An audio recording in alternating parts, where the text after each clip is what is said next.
The broadcast is now starting. All attendees are in listen-only mode. Well, ladies and gentlemen, good morning, good afternoon, and good evening. Looking at the registration report, it looks like we've got people from literally all over the world, and it's great to have everybody together to allow me to present some of the new and cool things in CorelDRAW Graphics Suite X8. Now, this session is going to be targeted towards the beginner, those new to CorelDRAW. Hopefully along the way I'll be able to share some tips and tricks that I've learned over the years using the application. We'll talk a little bit about laser engraving. We'll cover off some things for sublimation and other workflows as well. On the right-hand side of your screen, you'll have a questions panel. If you have any questions along the way, do feel free to enter those in there. I'll answer them as I go along, and then at the end of the session, I'll open it up and we'll see if we have any unanswered questions, and I'll tackle those at that time. What I'd like to do right now is something I've never really done with this go-to software, and I want to send out a poll. So I've got two polling questions. I'm going to put those out right now. The first one is, what design software do you use? And I'm just going to launch this first one. And hopefully you'll have the opportunity to go ahead and answer those questions for me.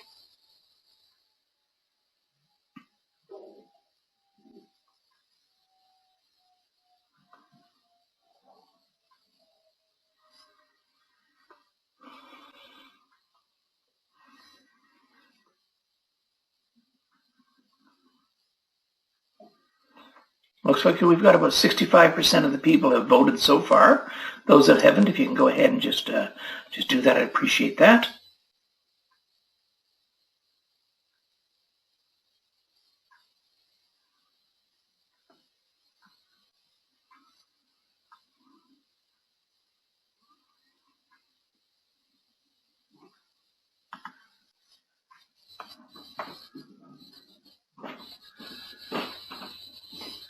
Okay, and I have another poll question here, so let me go ahead and answer, or put that one out.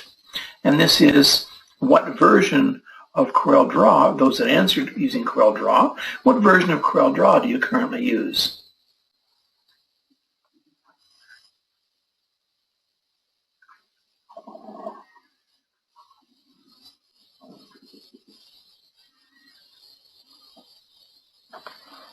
Excellent. Now, I'm not sure if you were able to see the responses. I'll be very honest with you. As I said, my first time trying a poll question, and I don't know how to present those answers to everybody. It looks like we've got about 69% of the people using CorelDRAW 8, 22% using Draw 7.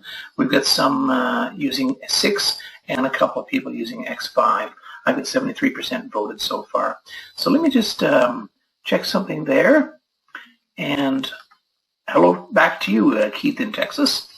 All right, let me just close this off. I'll close off the poll, and let's go ahead and get started with the session. Now, this session is being recorded, and I've actually advertised this particular session on 3 different websites, so I will be posting a link onto those websites, and you'll be able to view the recording on those sites and take a look at the file. So, without further ado, let's get going with this. So we're looking at Introduction to CorelDRAW Graphics Suite X8. First of all, for those that don't have the product, a little bit about what's in the product. And this particular session is not for marketing. It's not for sales. However, I do have the ability to give you a bit of a discount at the end of this session that you can take advantage of or not. It's not marketing. It's strictly to help you learn more about the product is what my intent is.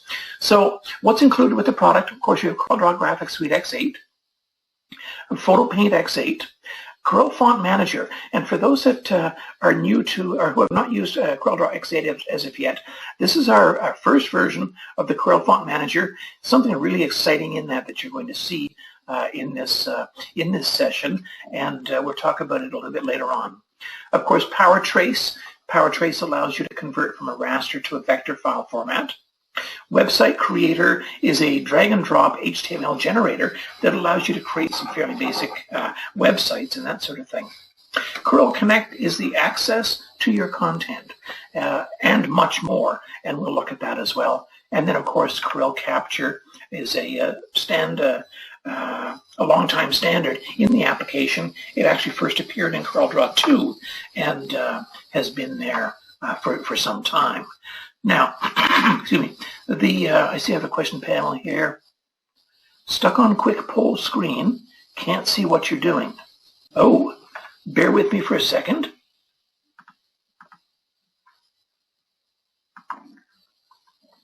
All right. Now, has that resolved that issue? Can you now? I need a yes, please. Perfect. Thank you very much. As I say, first time doing the poll, so hey, we learn by doing mistakes, right? So you can see on the left-hand side, this is basically what I've just covered. So it includes the main applications. Also within the product, we have, and I'm just going to go back to this to make sure there's not another question. Okay, excellent. So you can all see my screen. BenVista Photo Zoom. BenVista Photo Zoom is a plugin to PhotoPaint that allows you to upsample raster images, and we will be covering that. I'll show you what that looks like. Visual Basic for applications, Visual Studio, 10,000 clip art and digital images. We've got 2,000 high-res stock photos, 1,000 fonts, and there's a mixture of TrueType, Type 1, and OpenType fonts in there.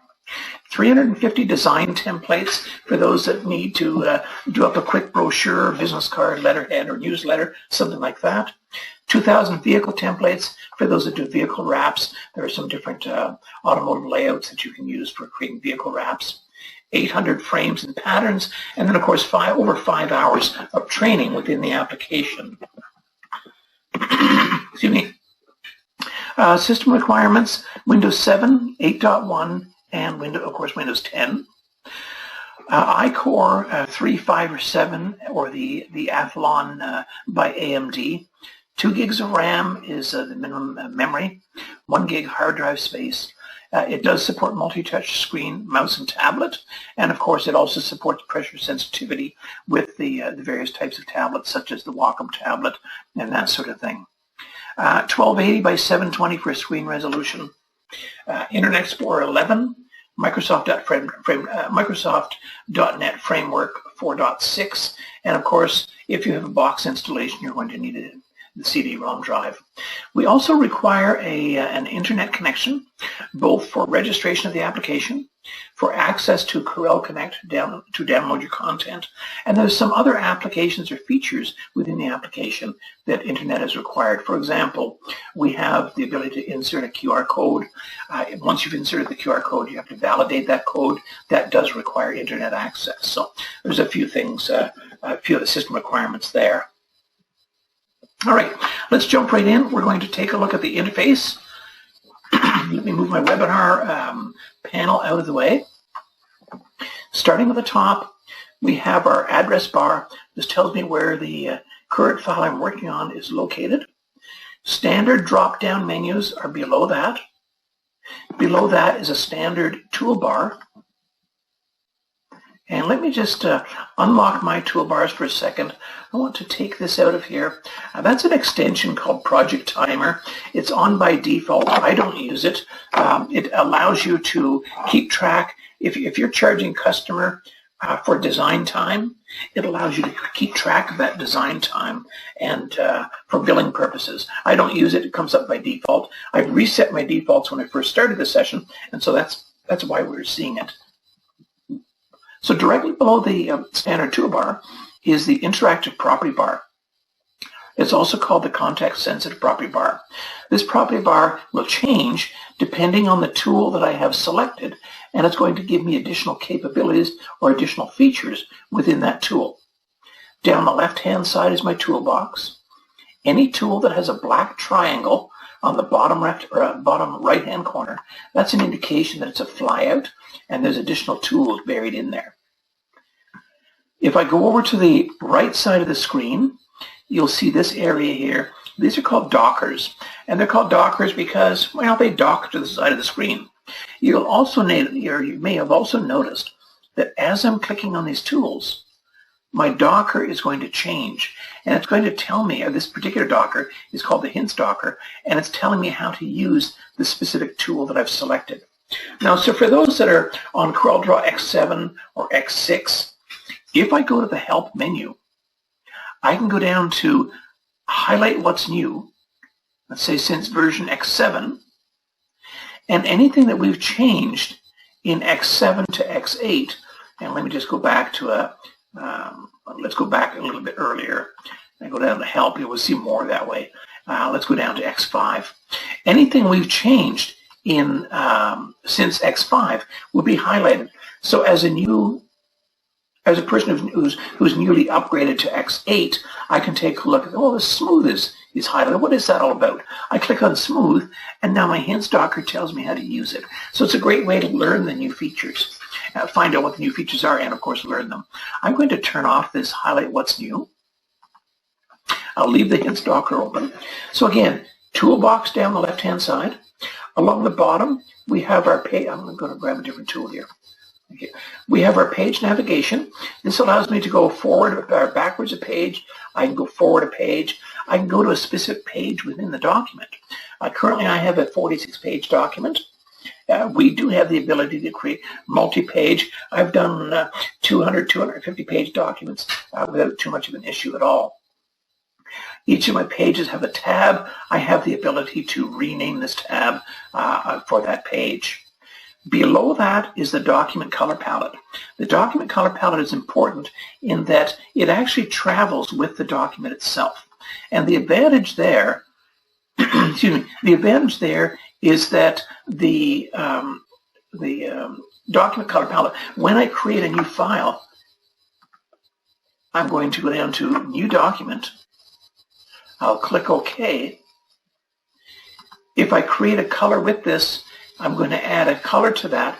You'll see that it's automatically put into my document color palette, and that travels with the file. Now, with respects to the hints docker, I mentioned that has been in the application since I believe it's version X4, maybe X5. We added the hints docker, so it's been there that far back.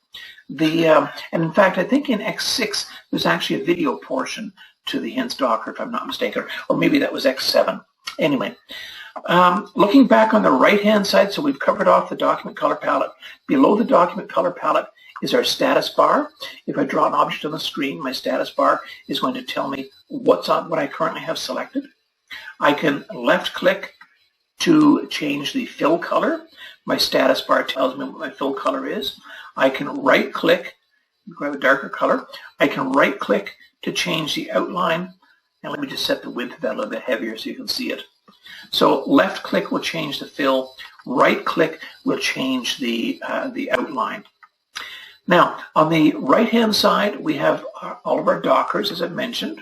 To access the dockers, it's from the Windows menu down to Dockers, and I can select whichever docker I want. The ones with the check marks beside them are the ones that I currently have opened up. Now, this hints docker is accessible from the Dockers window. It's also accessible from underneath hints. One more thing we've added in X8, you'll notice a little plus to the left down here. We have one on the right as well. If I click on this plus, it gives me a quicker way or another way to access specific dockers. Over on the left-hand side, it allows me to access additional tools. I can turn tools on, turn tools off. So if there's a lot of tools in here that I don't use, I can just hide them. It's great for customizing the interface. And we'll talk a little bit more about customizing in a few minutes. So we've covered the dockers. To the right of that is our primary default color palette. What I mean by that is if I create a new document, you see here that we have our primary color mode. This new document primary color mode is CMYK. I can easily change that to RGB. If I change it to, if I left it at CMYK, my primary color palette is going to be the CMYK color palette. This particular palette is RGB, and so that's my primary color palette for this particular document. That basically is the interface. I've got my working space right here. This is my page layout. With nothing selected, I can change the page layout up here. We'll get to that in a minute. And then this area here is referred to as desktop. I'm going to page down. Now, workspaces. You'll notice in X8, I have the welcome screen. We started the welcome screen in X6, and it's progressed from there. If I click on the welcome screen tab, it's going to give me my welcome screen. I have a getting, and we have a number of different pages within this little book or within the welcome screen. The first one is getting started. I can create a new document, new from template, open a recent, open other, get more. And then we have some tutorials here. These are new for X8. Take a tour. You can learn the basics. And if I click on this Learn the Basics, it's actually going to allow me to do a split screen. I can watch my tutorial in here, and then I can go over here and actively do what it's telling me to do. So it's a great way to learn the product. Let me just go back to my welcome screen. So that's a great way to help learn the product. The next one down is workspaces. We have light, X6 inspired, and for anybody who's upgrading from anything prior to X8, you may want to use the X6 inspired workspace. That's the one I use simply because I'm very comfortable with that workspace. If I select the default, we've moved some menu items around and changed some menu names. For example, in X8, you have an objects menu. In X7, we call that the arrange menu. So that's been changed a little bit. You'll notice that we also have some illustration, page layout, and Adobe Illustrator. So if we have any users online that use Adobe Illustrator and you're thinking of switching over to CorelDRAW, we've tried to make it easy for you. If you select the Adobe Illustrator workspace, what you'll see is my tools down the left-hand side are going to change. And when that does invoke that, I'm going to go back to my document, and you'll see that my menus across the top have changed as well. If I go to my Help menu, down to Product Help, and that's actually opening on another screen, so let me just bring that over. In the Product Help, under Reference, we have CorelDRAW for Adobe Illustrator users. In here, there's a couple of documents comparing terminology, comparing tools, and then actually using an Illustrator workspace. So it's a great way to learn the application. If you're not familiar with CorelDRAW, you're coming from the Illustrator world, then it's very easy to make that transition. Let me just go back to my X6 inspired. I'm not an Illustrator user, and a little bit embarrassed to say that I've not really used Illustrator. I'd love to try it, but personally I find it a little bit cumbersome to work through the application. I personally find CorelDRAW quite a bit more intuitive, but then, as I say, that's a personal thing. Let me go back to the my main document, and we'll go on to our next page, and it's workspace customization. Now, one of the things that I like about CorelDRAW, and this is probably my most favorite feature or tool within the application, is the ability to customize. I've been using CorelDRAW for a number of years. You guys that use the application, your job is to get in there, do what you need to do, get out of there, go ahead and send that to the engraver, send that to the sublimator, go ahead and sublimate it to create your stitch file, whatever the case may be, and then go on to the next sale, the next order you're coming in. So your idea is not to spend as much time as you can in CorelDRAW. And one thing to make that happen is the ability to customize the workspace. I'll just show you how easy it is. From my Tools menu, I'm going to go down to Customization, and I'm going to select Commands. Now, there's some commands that I use quite a bit. Personally, myself, I'm always dealing with multi-page documents. I do training day in, day out. I'm creating multi-page documents depending on the workflow that I want to show. So I'm using Page Sorter View a lot. Under the File menu, if I go to View, there's something called Page Sorter View, and I'm going to scroll down to that. I'll select Page Sorter View, and I want to give that a keyboard shortcut. Currently, it doesn't have one. I'll click on Shortcut Keys. I'm going to tap the letter S, and I'm going to click Assign. That's all there is to it.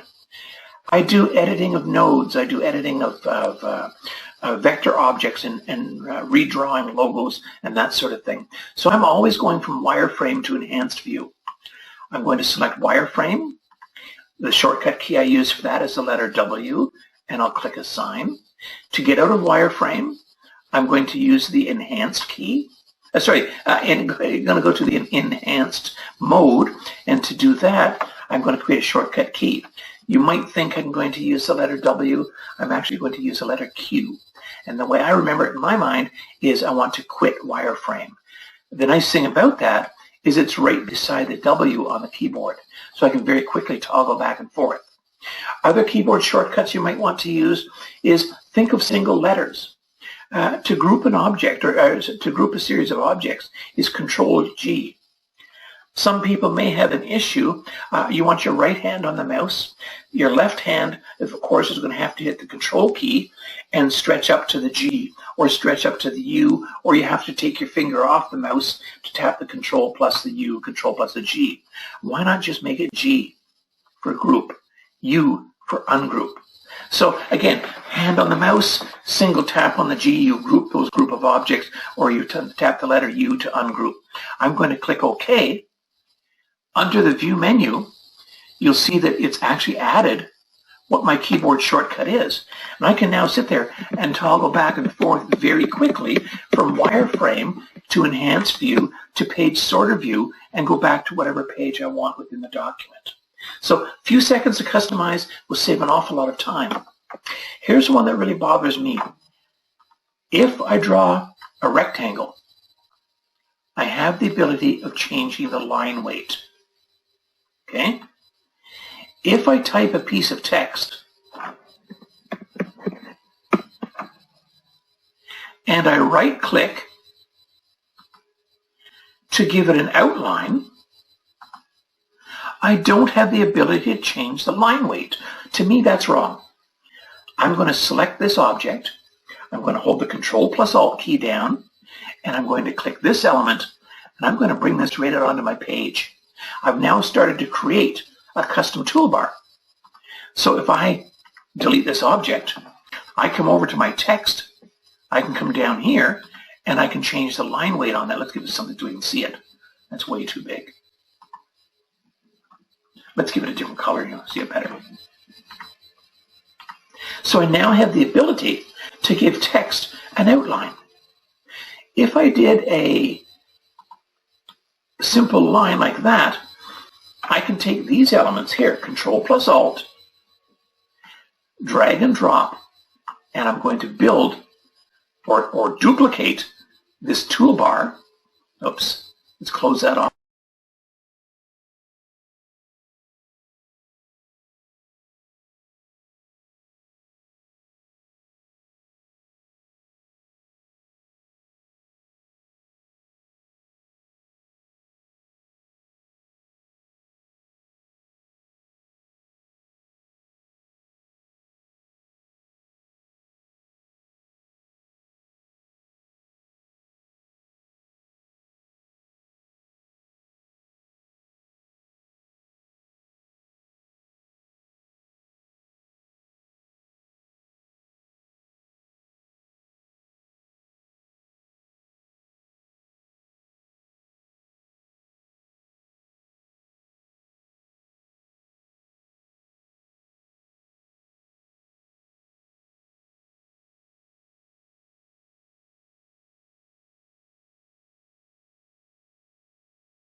Testing, 1, 2.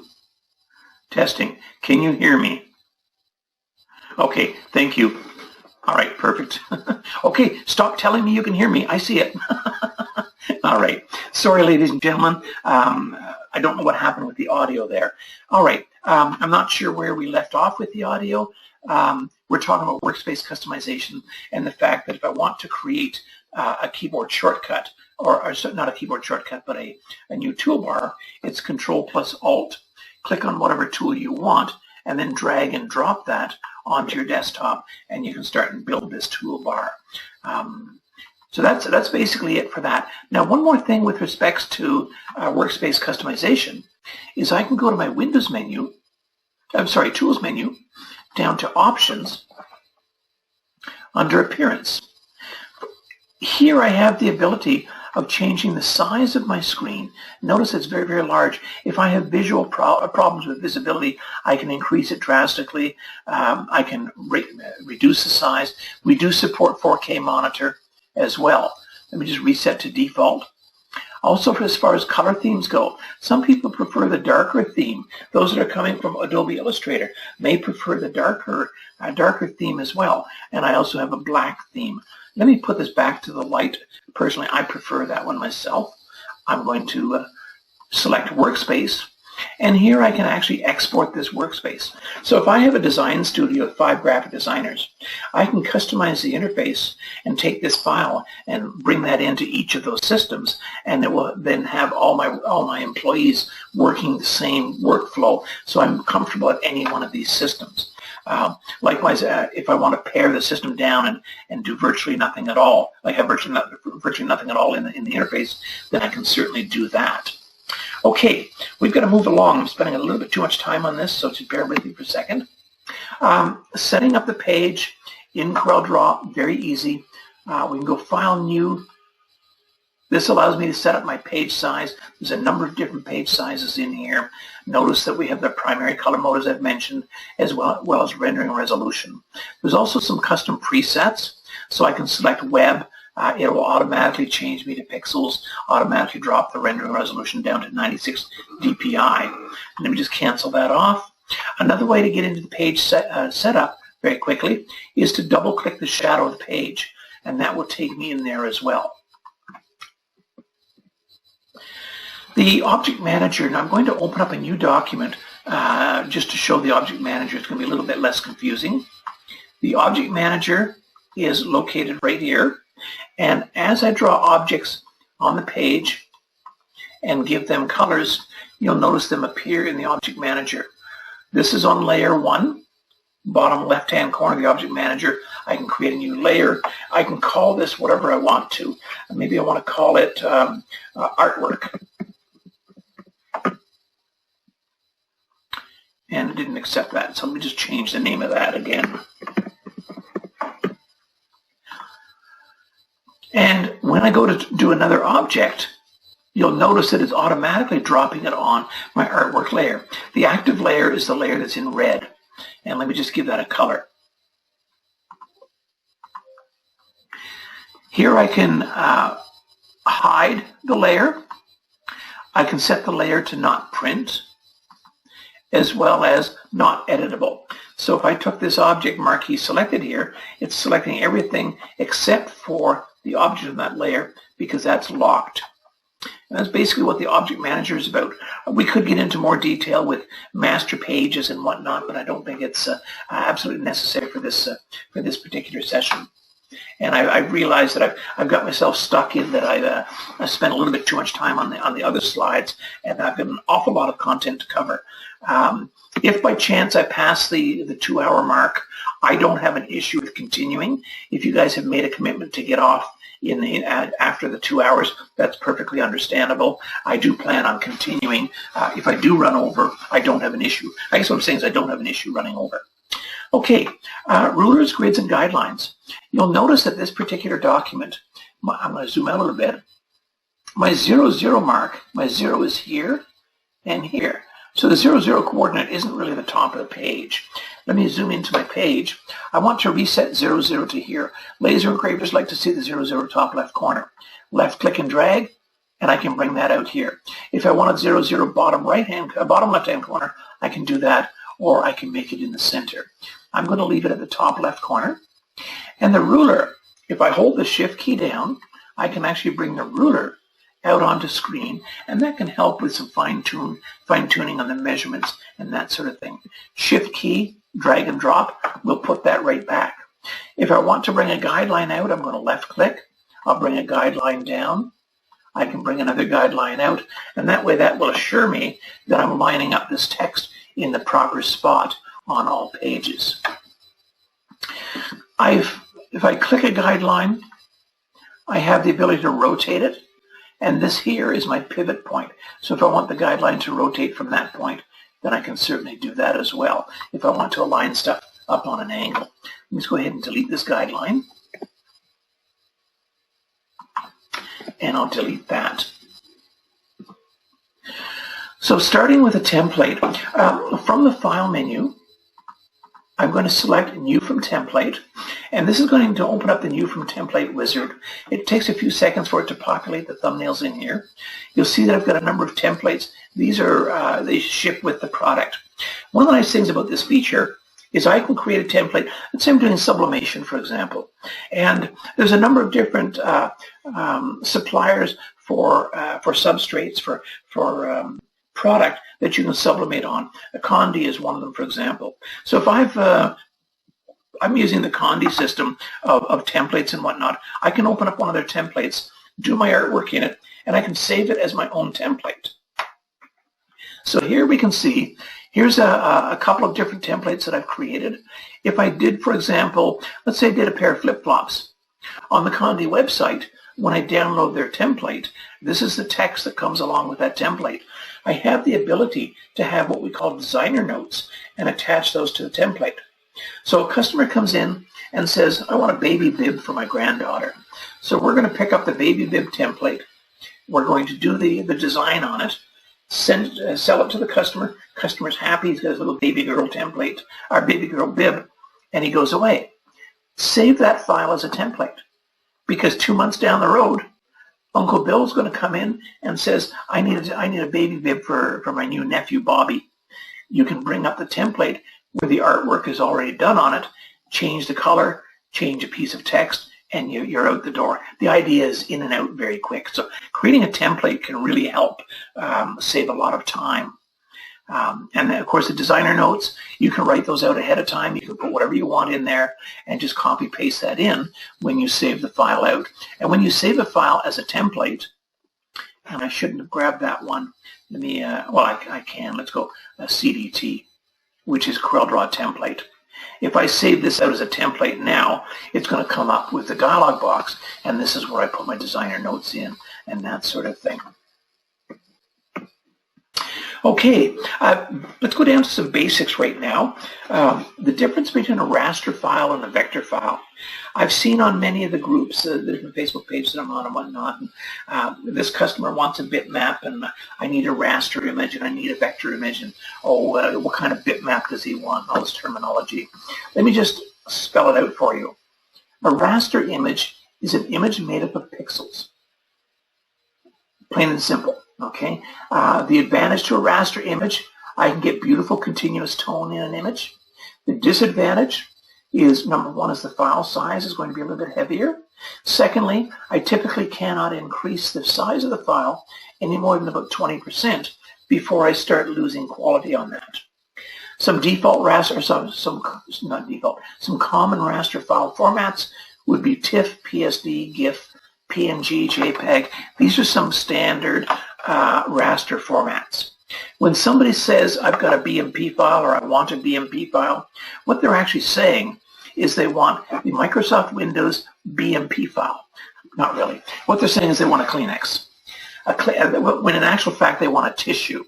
So the difference is a BMP file is a proprietary name from Microsoft for their raster file format. That's like saying I want a Kleenex versus a tissue. So that's where these two names are mistakenly used. A vector file format is a file format made of line segments that have start and end points. These start and end points are referred to as nodes.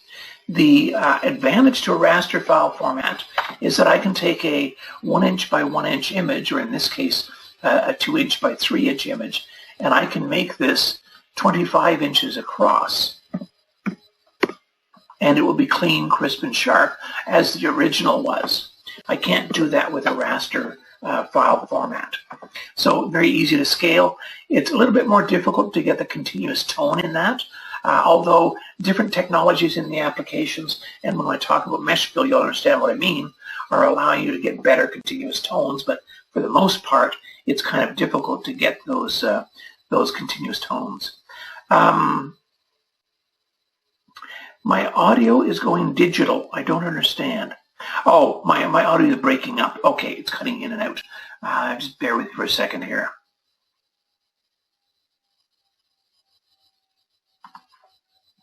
I am recording this, and experience has taught me that the recording is usually rock solid.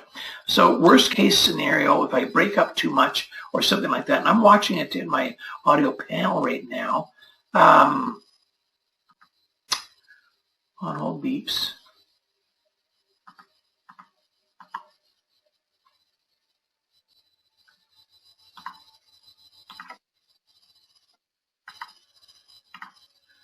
Testing, 1, 2. Testing, 1, 2.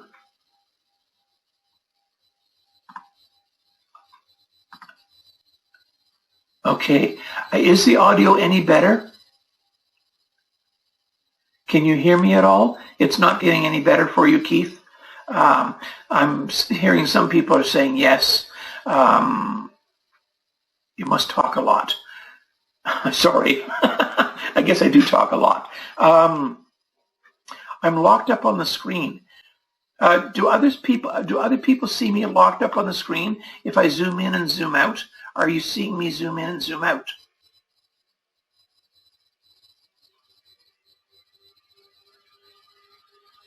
I'm not using okay, so you are seeing me zoom. Robert is not seeing me zoom. I'm not using a wireless mic.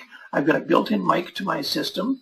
I'm on an iCore 7 laptop, and I'm hardwired into my Ethernet within the building here. I'm not using Wi-Fi at all. I've got my Wi-Fi turned off, and so the Zoom might be a little bit choppy.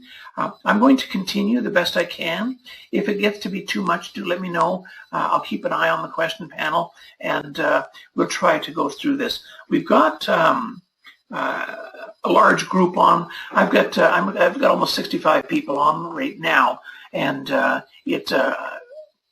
not saying that they're not complaining, but I'm seeing certain people. So I'm just wondering if it might be something in your area as well.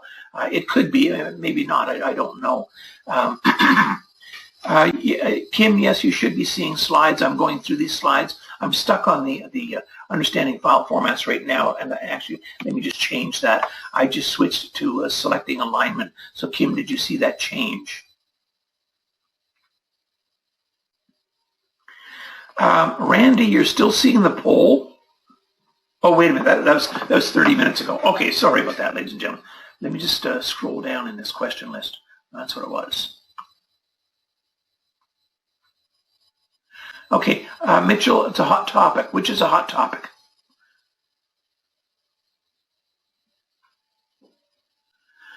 Okay, I'm just going to close this panel off. Let me go ahead and continue. So selecting and aligning. We're starting to get into moving stuff around with the application itself. This is my pick tool. As you're probably aware, it allows me to select objects and move them around. Some things that you may not know is, let me just ungroup this. When I select an object, I have to completely encompass everything that I want to touch, or everything that I want to select. If I don't, it's not going to select it unless I hold my Alt key down.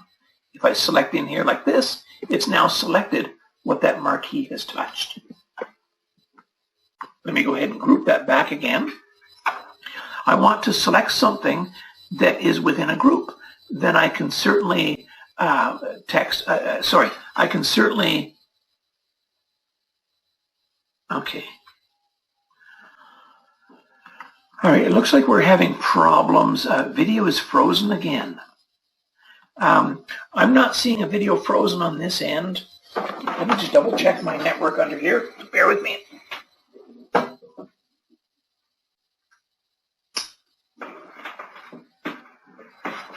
Stand by, ladies and gentlemen.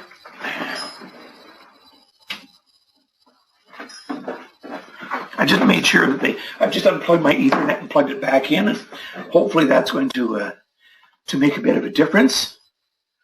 And okay, so selecting objects, this is grouped.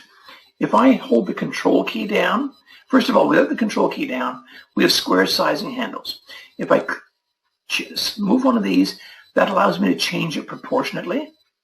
This will be changing the aspect ratio of that element.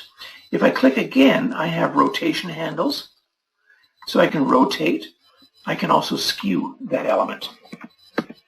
If I hold the control key down and select an element, it's going to allow me to select that element within a group, and I can now go ahead and change that.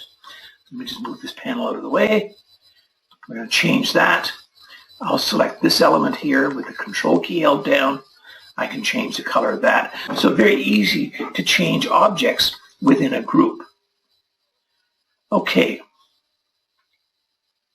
I'm hoping our audio is back and everything is fine. My apologies for the quality of this, but as I've mentioned, in the recording, we shouldn't have this issue. Aligning objects. I'm going to select this object. I'll hold the Shift key down, and I'm going to select these elements. I'm going to select the red one last. T for top, B for bottom, and actually, let me just back this up.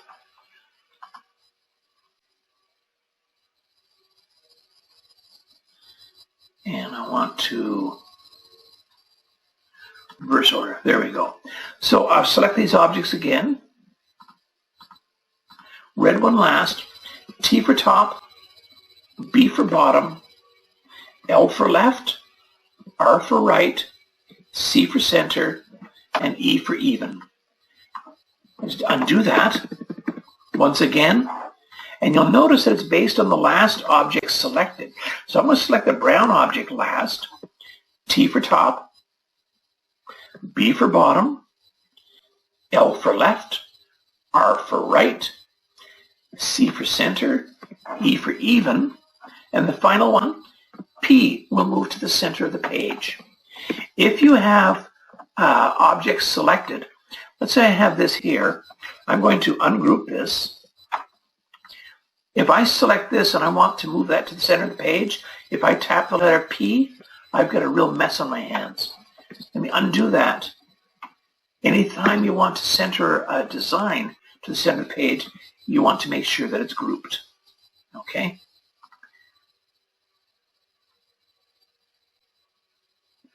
Okay.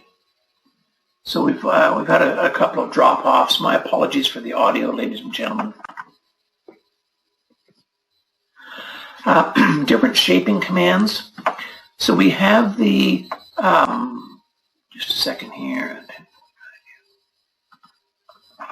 If I select this item here, my interactive property bar allows me to do a number of different things with that. For example, I can change the corner on the interactive property bar. Hold the Shift key down. I'll select this item.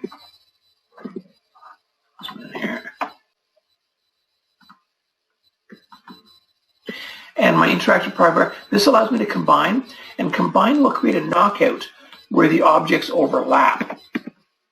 You'll notice that they both turn yellow. If I select this element first, then the purple, and I combine, they both turn purple. So combining, or the resultant image, is based on the last object selected. So combining creates a knockout. Welding is like fusing them together, and it will create a single object. If I select the third element, here we have trim, and what trim will do is, based on the last object selected, it uses this element and this element as a cookie cutter, and it trims out of that. This particular one is great for embroiderers, and it's simplify. So simplify will knock this one out of the yellow and the green, and the yellow will be knocked out of the green as well. So you won't have any heavy layering when you're doing your stitching and whatnot. I'm going to watch the time and the fact that we seem to have, okay. All right, Keith, sorry to see you go. I'm still getting some people with freezing up, and it's concerning. It's concerning to me. I'm going to continue with this simply because we have the recording, and we'll see what happens. So if you guys can stick it out, I'm not sure if what's going to happen here. Okay, when we talk about recreating logos or redrawing logos, just to show you how that would work, I'm going to take this letter B. I've put this onto the document and locked it. I'm going to use my freehand drawing tool for this. Now, we have a number of different types of nodes. And by the way, you see my cursor turning to a hand, and I can move my page around. I have a mouse with a roller ball in the center. If you push the roller ball straight down, that allows you to move around on the screen. Just a second here.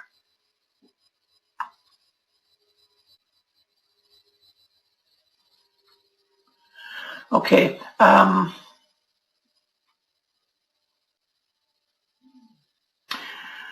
Somebody is suggesting that if I reboot myself, I don't think I can do that without ending the webinar, and I certainly don't have the ability to pass the baton to somebody else on the system. I've never rebooted the system and canceled the webinar, and I wouldn't want to cancel right now and not have the ability to get back in. I'm going to leave 50 people without visibility to the session. I need to know what you guys want me to do. Do you want me to continue the way it is?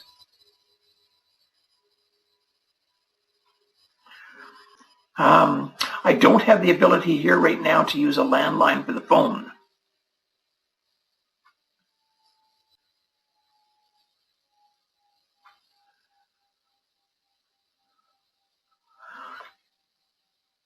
Oh, I understand that, Robert. It's hard to follow it as it is. Let me just see what I can do here.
I'm quickly getting my headset out here. I'm going to put that on.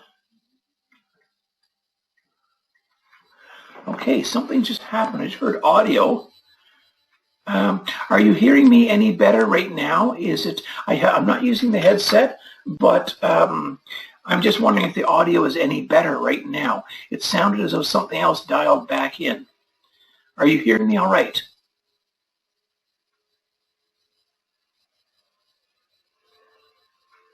I'm not getting any input from you guys. Can somebody type? Oh, wait a second.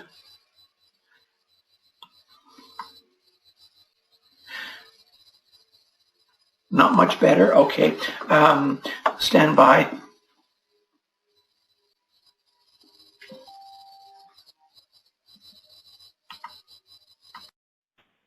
Okay. I've got a new headset on, and so I need you to tell me if that is sounding any better. So I'm actually using the microphone from my headset, which is a Bluetooth. It sounds somewhat muffled. It's worse. Okay, let me just shut this off then. Okay, I've shut that off. We won't use the headset. Let me just continue with this session. We'll take the recording. I'll see if I can edit this portion of the babbling out of it, and we'll see if we can get something salvageable out of the session itself. Again, ladies and gentlemen, my sincere apologies for this. Okay, we're talking about recreating logos or drawing a logo manually by hand. I'm going to select my freehand drawing tool. If I do a single click, move my cursor, I'm going to do one more click. Note my cursor has a downward pointing arrow. If I click the mouse now, it's going to start that new line where the last one left off.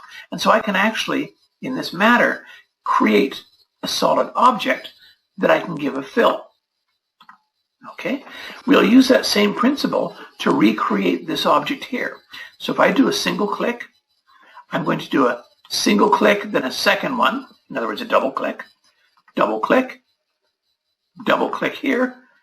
I'll do a double click here and a single click. I'll grab my shape tool, marquee select this, and I'm going to convert these lines to curves. Now I can come over here and I can actually bend this into shape. Zoom in a little bit. This node should come back here. This node should be down here. I can move this around. I'm doing this very quick, but you're getting the idea. And I can now recreate this object. I'll come over to my freehand tool, single click, so that should be a double click down here, and a double click to end this off.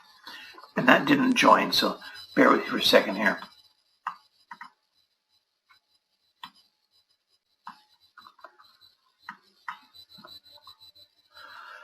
Let's try that again.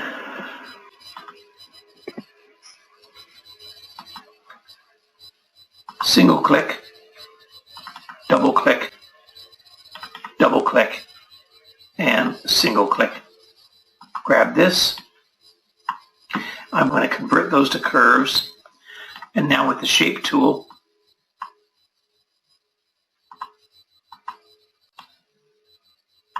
move this into position.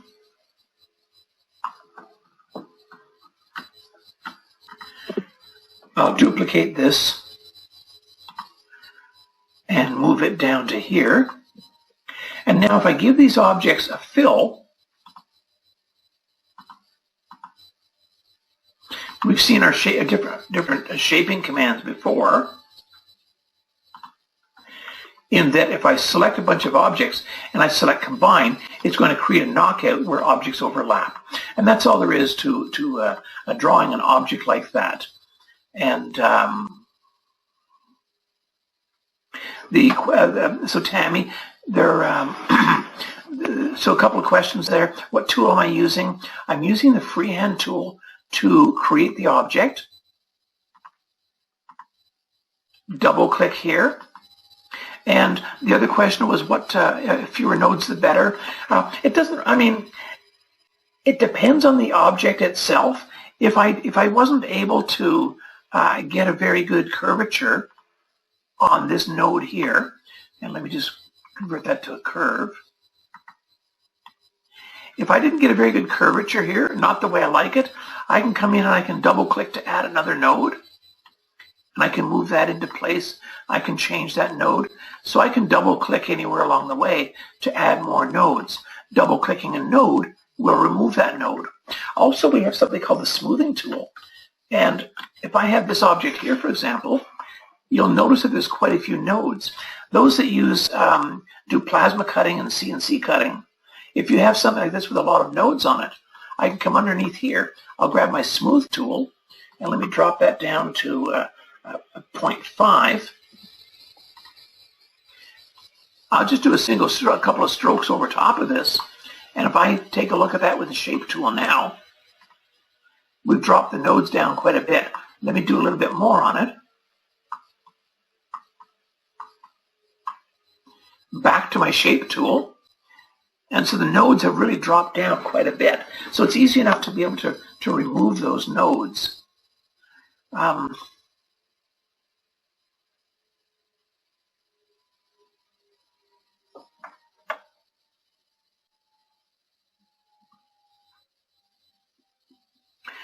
Okay.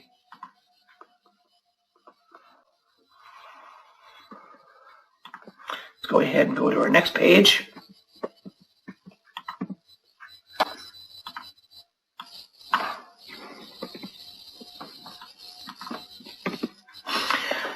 Next tool down is the crop tool. I'm going to click and hold and I'll pull this right off.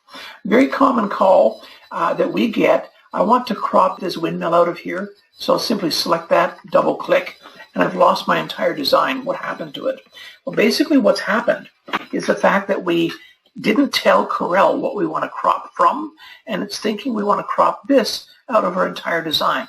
What we need to do is select the object, then grab the crop tool and crop the area that we want to crop out. And that way we don't lose the entire design. Now the next one is the knife tool.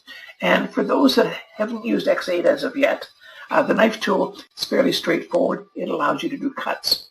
In X8, it's like the knife tool on steroids. For those that do embroidery, if you're doing split fronts, or those that do vinyl signage, I have the ability now with the knife tool to left click and, sorry, I didn't want to do that. Grab the right one. Left click and drag. Holding the control key down, I can constrain this. I've gone through and I've made my cut. Simple enough, very effective. However, with the knife tool, I can now create a gap or an overlap. So if I do an overlap, hold the control key down. Oh, sorry. I want to set the size of overlap, and I'm going to do this at 0.5 inches. Hold the control key down, drag it through.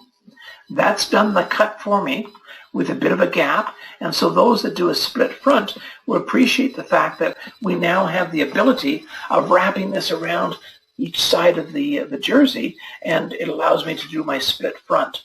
If I was doing a panel window and I wanted to have a gap where the metal beam goes down between the windows, then I can certainly do that as well. Other cropping tools and features. This one is new in X8. I'm going to grab my shape tool. Nice little design. I want to take this bird and I want to repurpose it. I can actually hold the Alt key down and I'll come around. I'll grab the bird, do a Control C to copy, Control V to paste that. I've pasted that in, and now I can go ahead and use this. I'm not seeing anything because it doesn't have an outline, and we will give it an outline. And there's no fill, and that's because these nodes are not joined. So if I was to join these two nodes together, you can see I basically copied that object. I'm going to select these two ellipses and show you two other pretty cool tools. And now these tools I'm going to show you are useful when you're designing logos, or if you're taking a piece out of a logo. It allows me to do some different things. This is a virtual segment delete tool.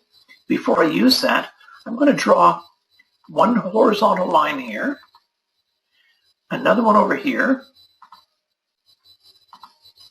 and I'm going to use my virtual segment delete tool. So it sees this as a separate line segment, and it actually allows me to delete it. So I'm going to go through and I'm going to delete some of the line segments that I don't want.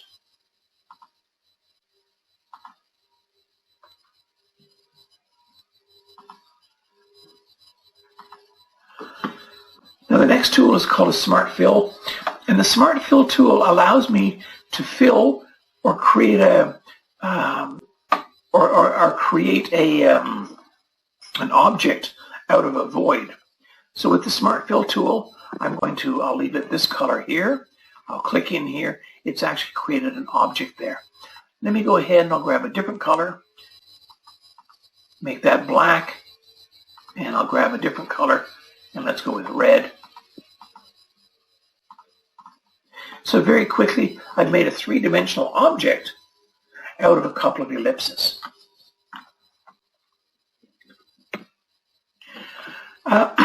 Working with shadows and contours, those that do vinyl and appliques and whatnot, you've probably used the contour tool before. They're located under the interactive tools. So I have drop shadow here. I can click and drag and create a drop shadow very easily. I can change the position of this drop shadow. I can add perspective to it as well. This little bar allows me to adjust the feathering, so I make it more intense or less intense. I can adjust the opacity and everything else. Contouring, fairly straightforward, very simple. My contour tool is located under my interactive tools. However, I'm going to use the one over here that I put into my custom toolbar, and I want to contour one step to the outside. That was 2 steps. So I can create one step to the outside, and doing a contour is that easy. I can change the width of the contour. Sometimes you'll notice, depending on the characters, there's a lot of sharp points and a lot of sharp corners. Let me just try something. If I type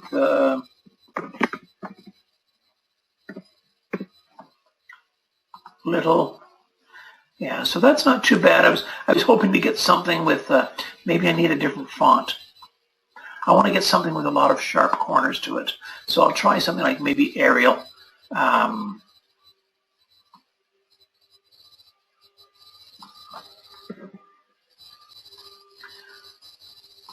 with that.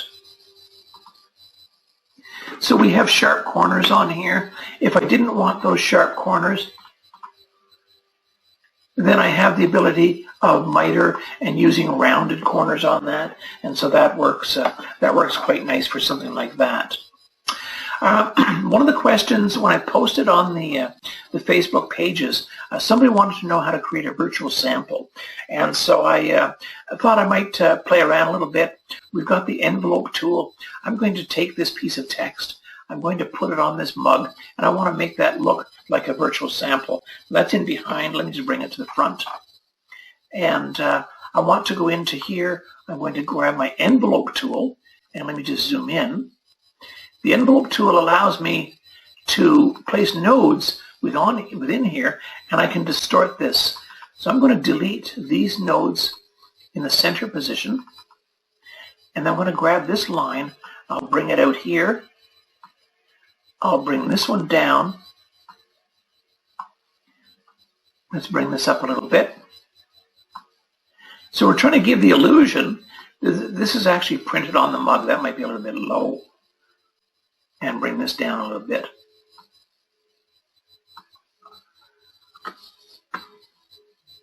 That might be a little bit too far out. We can play around with it. So basically what I'm doing is I'm adding an envelope to the text to give the illusion that this is actually printed on the mug itself. I'm going to take this one here, and we're going to take this piece of text. I'm going to drop it onto the chalkboard. I'll use my envelope tool again. Let's bring this down here.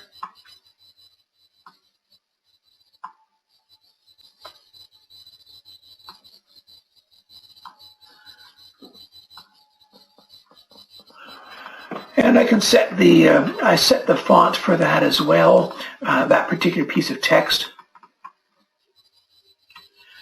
I'm going to change that. We have some new features in X8, and I'll get into those when we talk about our Corel Font Manager. It allows me to filter and create various sets. I'm actually created a set called Chalk, and I'm going to select colored crayons. I'll click OK to this, and I'm going to select white and make that white. So I've now effectively made a board. I might want to move this down a little bit as far as the envelope goes.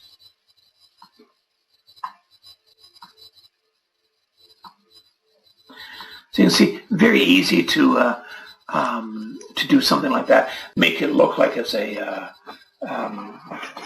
actually written on the board, on the board itself. Okay, let's talk a little bit about lenses now. And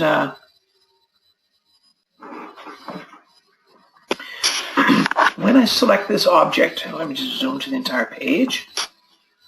Underneath my interactive tools, right below it, we have lens. This is brought out or broken out in X8. In X7, it's part of the interactive toolbox, but now it's a separate tool altogether. Clicking on this, I can click on my object. On my interactive property bar, I can make it a uniform transparency.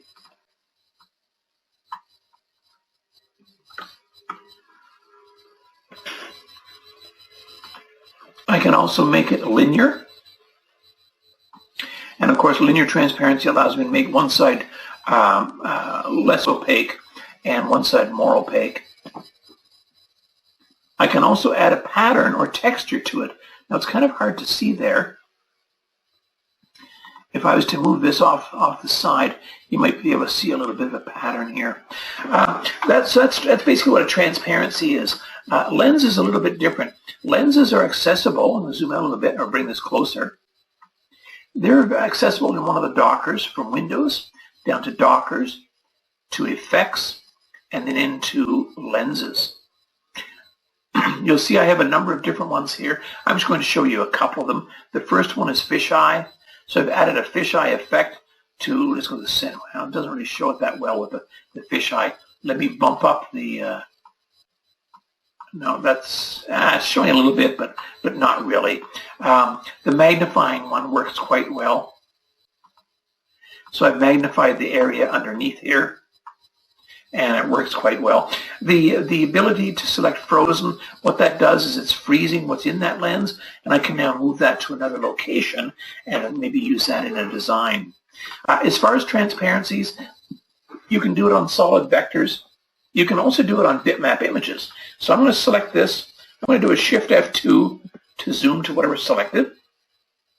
Left click and drag, and I've now taken that bitmap that was on top of the other bitmap and made the top portion of it transparent. I'm going to tap my spacebar, which will return me to my pick tool. The spacebar toggles back and forth. I'll hold the Alt key down, which is a digger tool, and when I click here with the Alt key, it's actually selected the bitmap below it. Tap my spacebar again to return me the transparency, and I can click and drag and make the back of this center image transparent. So now we have a fairly nice image, and that image is actually created using 3 separate bitmaps. And so these are the 3 bitmaps that were used to create that image. So kind of a nice little effect that you can do with some bitmaps and a little bit of creativity. Let's go back out here. I'm going to get my next page. I'll skip the find and replace because of the timing. And let me just go to this one here, power trace and cut lines. So a couple of people asked, how do I create a cut line around a bitmap image, around an object, so that I can engrave the image and then cut it out? This particular image is a bitmap image. If I double click the rectangle tool, it's going to create a page frame. I'll give it a solid color. And so you can see that this is actually a bitmap image on here. So here's how we go ahead and do something like that. With the image selected, my interactive property bar has changed. I'm going to select Trace Bitmap, and I'm going to select Clip Art. So I'm going to go through, and it's going to process that image. And once it's done, you'll see the image on the right-hand side will have a checkerboard pattern on it. You'll notice as well that I have some white area in here. There's some white in his chest and his teeth. I want to remove this. If I select Remove Color from the entire image, then of course it's going to remove it from here and the teeth. I don't want to do that, so here's a little trick. What I'm going to do is I'm going to specify the color. I'll use my eyedropper tool, hold the Shift key down, and I want to remove this white, and I want to remove that white. So now it's taken that information out for me, and I think I might even be able to remove that as well. I'm going to click OK. It's returned me back to Draw, group of 89 objects. So this is my vector file. This is my raster. I'm going to put my vector file back there. I'm going to go to my Arrange menu, down to Shaping, and then Boundary. And what that's done is it's automatically created a boundary around the perimeter. I can use this as a cut line without issue whatsoever. If I want that cut line to be offset, then of course I'm going to use my contour tool to the outside, and I can set the size or the amount of offset that I want. Keep in mind that it is contouring from the main line. In other words, it's a double line. So what I'll need to do is go to the Arrange menu, break contour group apart, and then I'll want to delete the inside contour and leave the outside one. So I can take this one now, convert that to my hairline, and give it an RGB red, and I now have a cut line around that image. This is a bitmap image. It looks cartoonish. It's fairly basic. It doesn't have all the subtle gradients. That could just as easily be a photograph of Billy's dog that I've knocked the background out of, and I'll show you how to do that in a few minutes, knocked the background out of, and then gone through and created a cut line around that. So I hope that answers the question from the young lady that asked it. And let me just go to, get over there, back to there. Okay, so the next page, just bear with me for a second.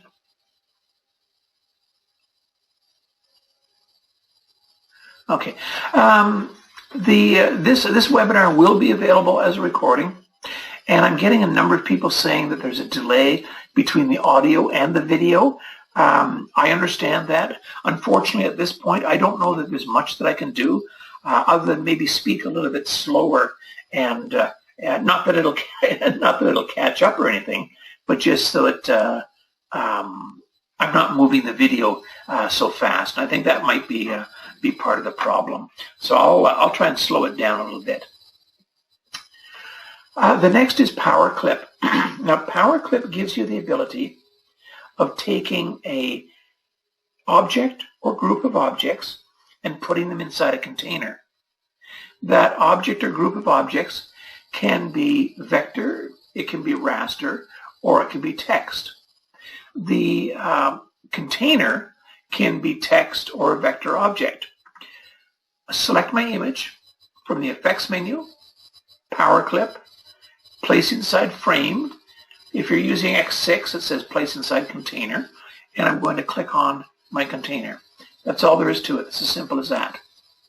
For those that do sublimation, here's a really cool one. Underneath my polygon tool, I have graph paper.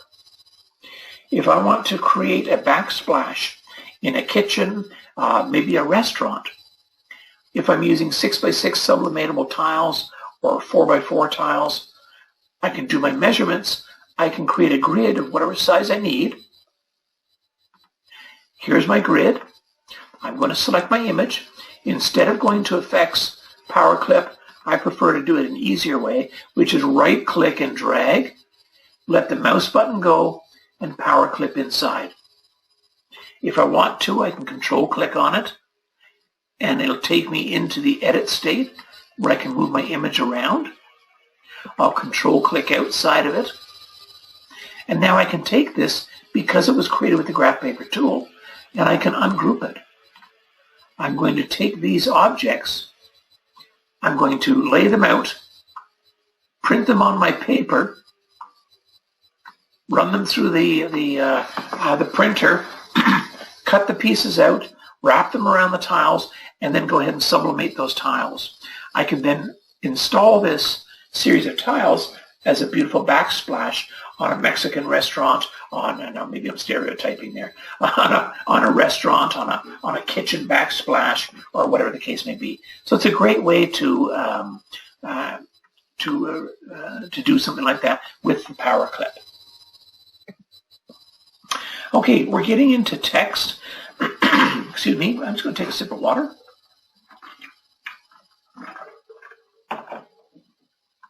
The next thing I want to show is something called What the Font. Now, this was something we added in CorelDRAW X8, and we still have it in the application. From the text menu, and your piece of text can be a vector object. It could be a photograph.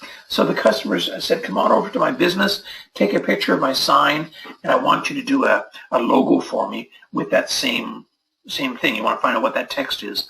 From the text menu, what the font. My cursor is going to change. I'm going to select this area. I'll click in the center. It wants to reduce the bitmap. That's fine.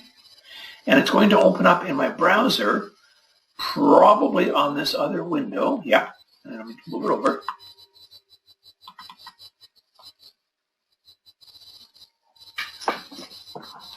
In here, I have to identify what these characters are. So that's a letter B, U, C, K. That's an apostrophe. I'm going to ignore that one for now. S, another B,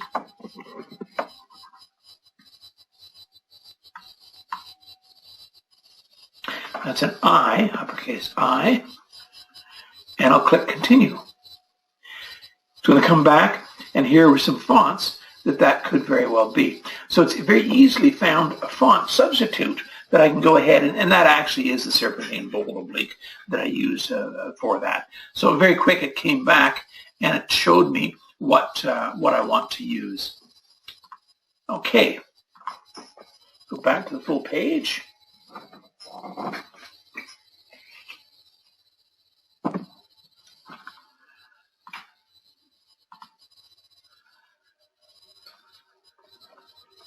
Okay.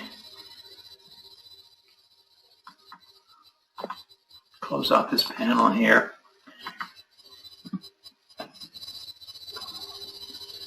Okay, it's a little bit, I'm seeing people bail. Anyway, okay, so here we are, Corel Font Manager. This is brand new in X8, and to me, this is worth the price to upgrade completely. I'm going to launch the Font Manager. Now, the Font Manager allows me to catalog the fonts that I have. And what you see here is I have my fonts, and then I have a fonts folder. Now, this fonts folder is a folder located on my hard drive in the documents folder. And it's documents / Corel / fonts is where I have that located. It gives me the ability, and let me just turn off my filters. It gives me the ability to catalog all my fonts. The yellow indicates fonts that are not installed.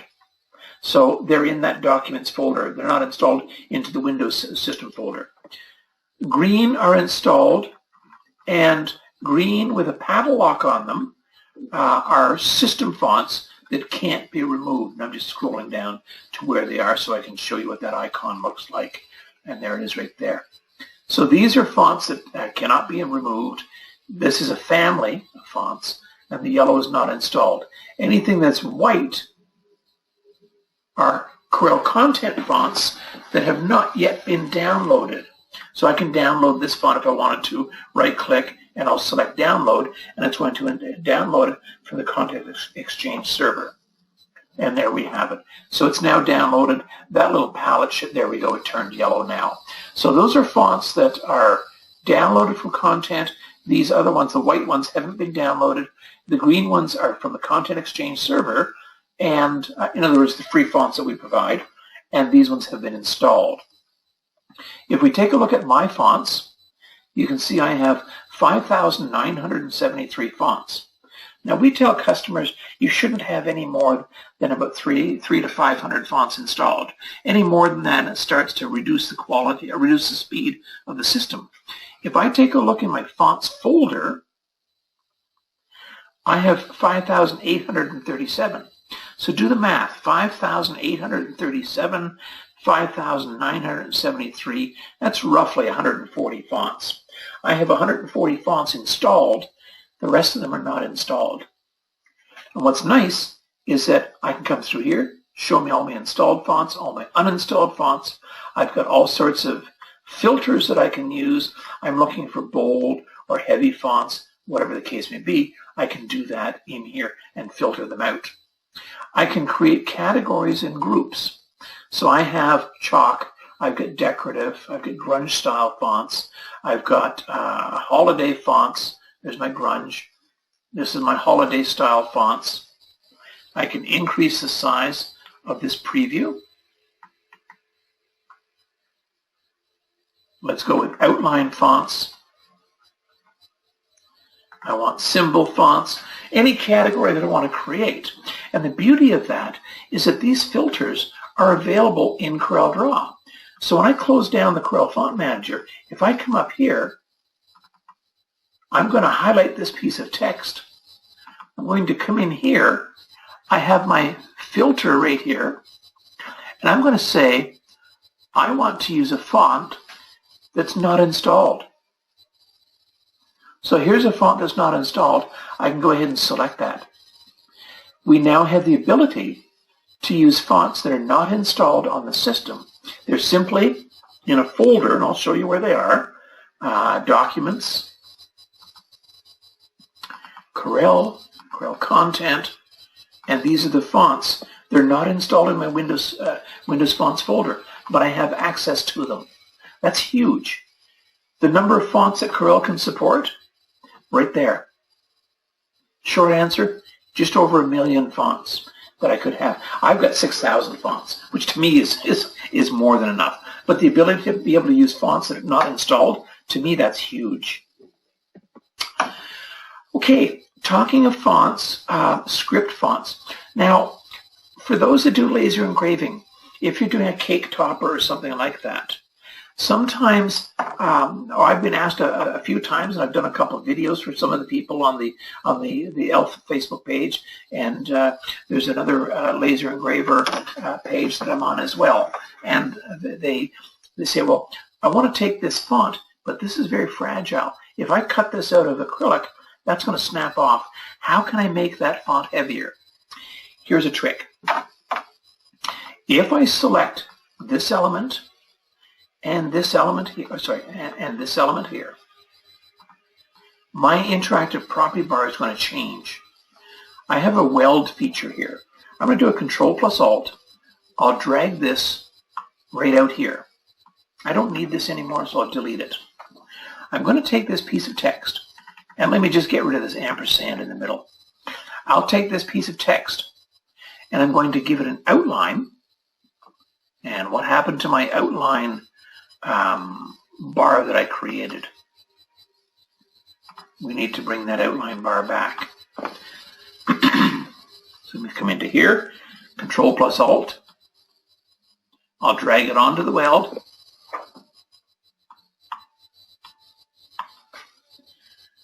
I'm going to select this piece of text.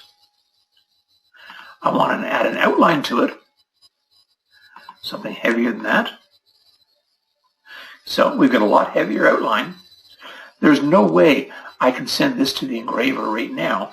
It won't see that outline. It'll see multiple objects. I need that as a solid object. So what I'm going to do is I'll go to my Arrange menu. I'm going to take this, convert outline to an object, and I'll drag and drop that right there. I've got this. I convert the outline to an object. And let me move that up. Sorry. So we can see that I have my font, my outline, and I want to weld those together. Plain and simple. I now have a single object that I can actually do a right click, change my weight to hairline, which it is, and I have now created a cut line around that. So that's easily allowed me to take that decorative font, make it a heavier weight, weld them together, and then go ahead and cut that out. Okay, I'll show that again. If I take this piece of text, and this is the Gabriola font. Gabriola is an open type font. If I select this piece of text, you'll notice I have this little object here. I call that a chicken beak. I explain that in my book. If I hit the drop down, I have some sets that I can select. I'm going to select this one here. So there's my text. let me just clean up this desktop a little bit. Here's my piece of text. I want to give that an outline, and for the purpose of this, I'm going to make the outline a little bit heavier, just makes it easier to see. I'm going to set the width of that. Oh, let's make that a little bit bigger. I'll go 6. Okay, so that's heavy enough for me. I can't cut this the way it is. It needs to have a hairline or outline around it, but I can't because it already has an outline. So I need to convert that outline to an object. I've done that. It's now an object. So we now have two objects. One is a curve, and the other is a piece of text. I'll put it back into place, select both objects, and I'm going to weld them.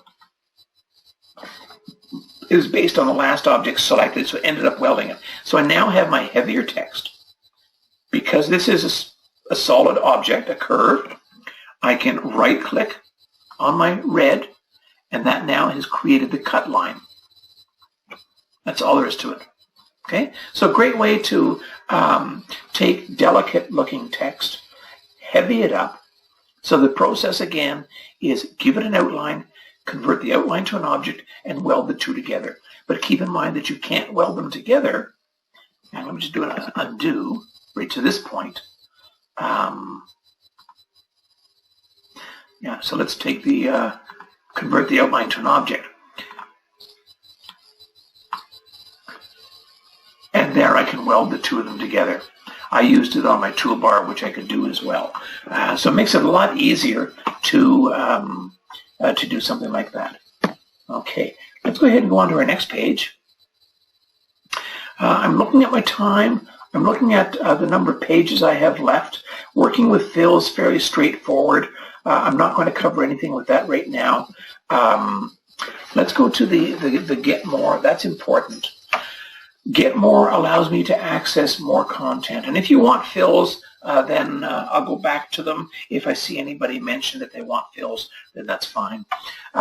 So working with the accessing more content. Sorry, from the Windows menu down to Dockers, and I'm going to select Get More. That's going to allow me to open up my Corel content on the right-hand side, Corel Connect, and my tray along the bottom.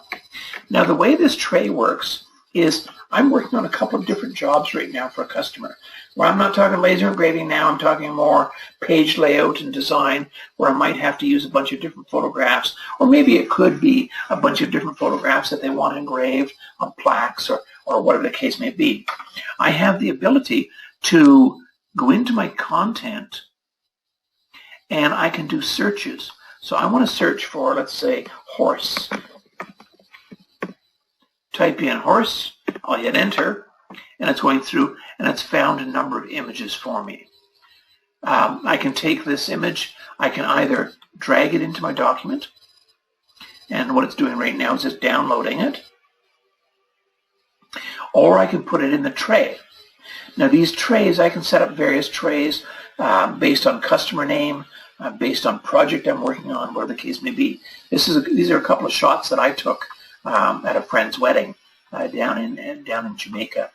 And so if I wanted to do a brochure for her, or let's say a brochure for the resort where she had her wedding, I can bring in this content and go ahead and use this.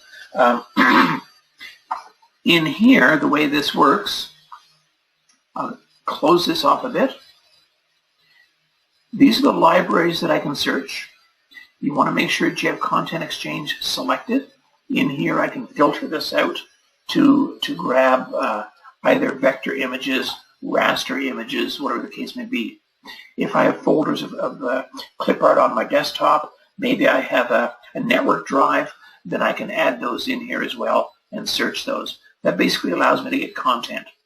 If a customer says to you, we're having an awards ceremony, I need you to create 25 plaques. These are the names, and I want the company logo. You can get the company logo from my website. Then we can type in here, cbs.com,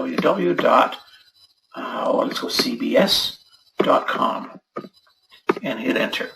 It's going to go out, and it's going to look for the CBS website, and it's going to come back and it's going to grab the information from that site, and I can look down through here and pick whichever information I want. Well, that's just the loader GIF, but I'm not seeing their logo here. ABC will bring it up, but these are pics from various shows that they currently have running. Notice that as I bring this on, it says it might be subject to copyright restrictions. And so I don't know that I have to make sure that I have the rights to use that. That's actually a very small image. So very easy with the Corel Connect. Let me just close off the tray, and I'm going to close off this Docker. And let's clean that page off. F4 to zoom to my page, and let me go to the next page down. Now, Pointillizer.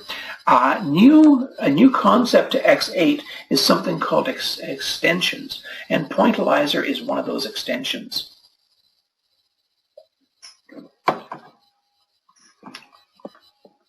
From the Tools menu, Windows, down to Dockers, to Get More.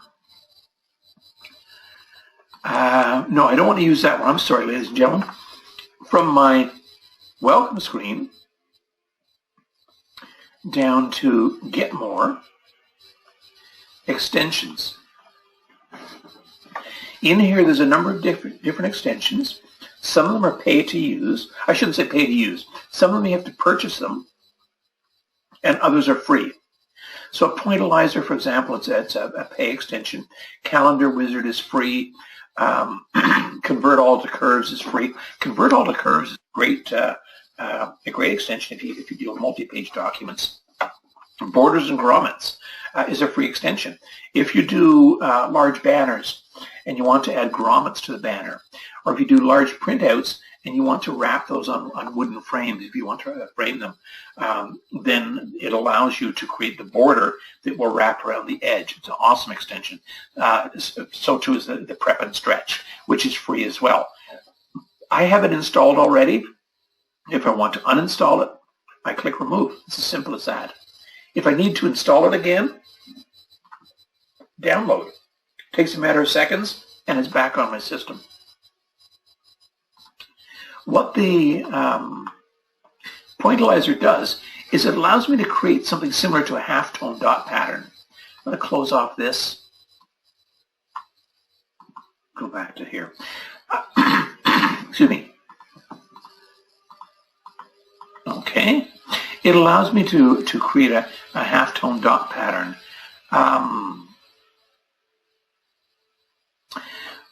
So a question just came in. What version did Get More start in? That was actually started in X7. This Get More is new to X7. Prior to that, it was called Corel Connect, but you did not have the ability to get these extensions in X6. All you had was the ability to access your content, and it was called Corel Connect in X6. So I've got this object here. I'm going to go to my Effects menu, down to Pointillizer.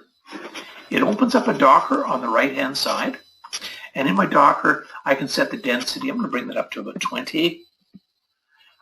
Screen angle, I'll leave it. Oh, let's go to 45 just for the grins and giggles. Set that at 45. I don't want to limit the number of colors. I'm going to use a dot, and I'll click Apply. It takes very quick. It goes through here very quick. It's now created this image in a dot pattern. How cool is that? So it gives me the ability to add this real cool effect to an image. I'm going to go on to the next one.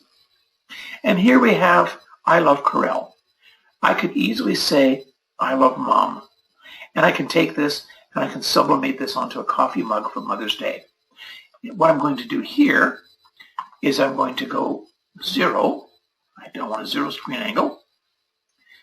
And, excuse me, I'm going to set the merge adjacent up pretty high for this, up to about 70. In here, we have the ability of changing my shapes. I have circle, square, or custom. If I select custom, I want to select what I want to use, and I'm going to click on this heart and apply. Let's do a Control Z. Let's select this element and apply. So very quickly it's gone through and it's created that character out of various sizes of hearts. How cool is that? So I can now take this where it says I love mom, put it on a coffee mug, and that could be a standard item that I'm going to sell Mother's Day. So kind of neat, a neat little extension. Okay, sorry about that. So the next one is called Photo Cocktail. Some may know it as a photo mosaic. This gives me the ability, I'm going to go to the effects menu, down to Photo Cocktail. So Photo Cocktail is a great application. I'm going to come up here. Photo Cocktail allows me to take an image, and for those that do sublimation, I want you to listen to this because I've got this in my mind and I'm going to do it, and I think it's going to be awesome. I'm from a large family. I'm one of 10 kids. My parents have 10 kids. There's 10 grandchildren and 11 great-grandchildren. They're coming up on 65 years marriage. And so what I'm going to, in August, and so what I'm going to do is I'm going to ask each of my siblings and the grandkids and the great-grandkids to provide me with 10 or 15 pictures. Drop them all into a folder. I can browse to the folder, and this particular folder is called Flowers. I'll select the folder. In here I can set grid density. I'm going to set this to about 35. I can set the blending, duplicate, and whatnot. Output, I want bitmap stack. There's a number of different settings. Play around with these if you ever try this. And then it's simply a matter of clicking apply. Now what I'm going to do is I'm going to grab these pictures of my family, my son, my grandson, my granddaughter rather, and my sister and her granddaughters and daughters and all the rest of that. I'll grab all those pictures. The main picture is going to be my mom and dad as a wedding couple, their wedding picture, which I have. I'm going to create this image, and then I'm going to sublimate this onto a plaque that will be 11 by 17, and that's going to be their anniversary gift. Now you wait and see this, and you tell me if that's not cool for sublimation.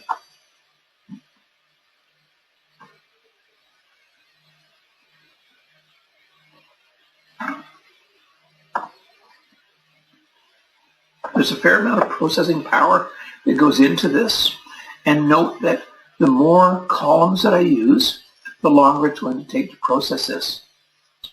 As far as optimization and blending, what's actually happening, garment printing, yes, this will work in garment printing as well. What's actually happening is it's taken all of those photographs that I have in that folder. These are all flower pictures that I've taken. You'll notice that there are duplicates. Of course, the more you have, the better it is. As far as the duplicates go, that's what this minimum distance is.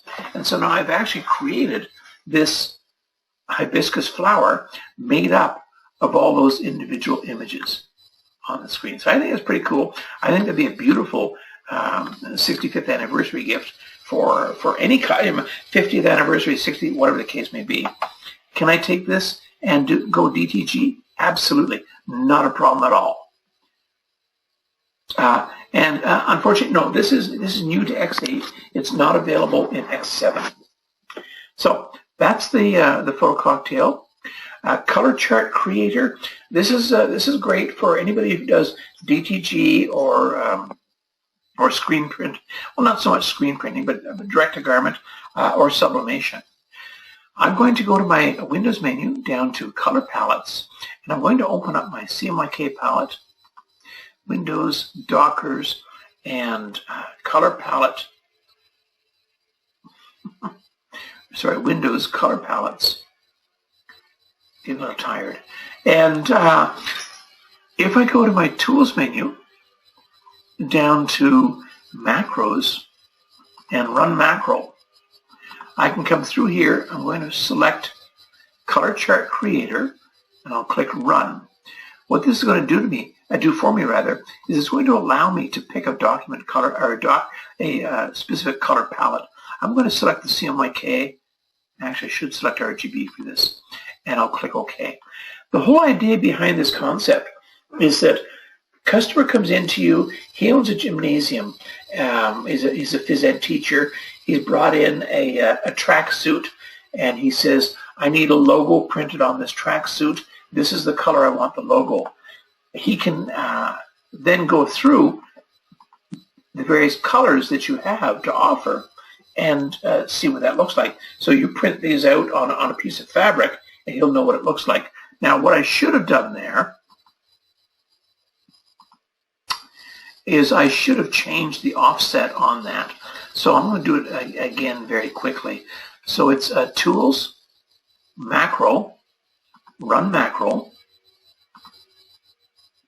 Color Chart, Run, and I want to set the thumbnail spacing down to 1, and I'll click OK.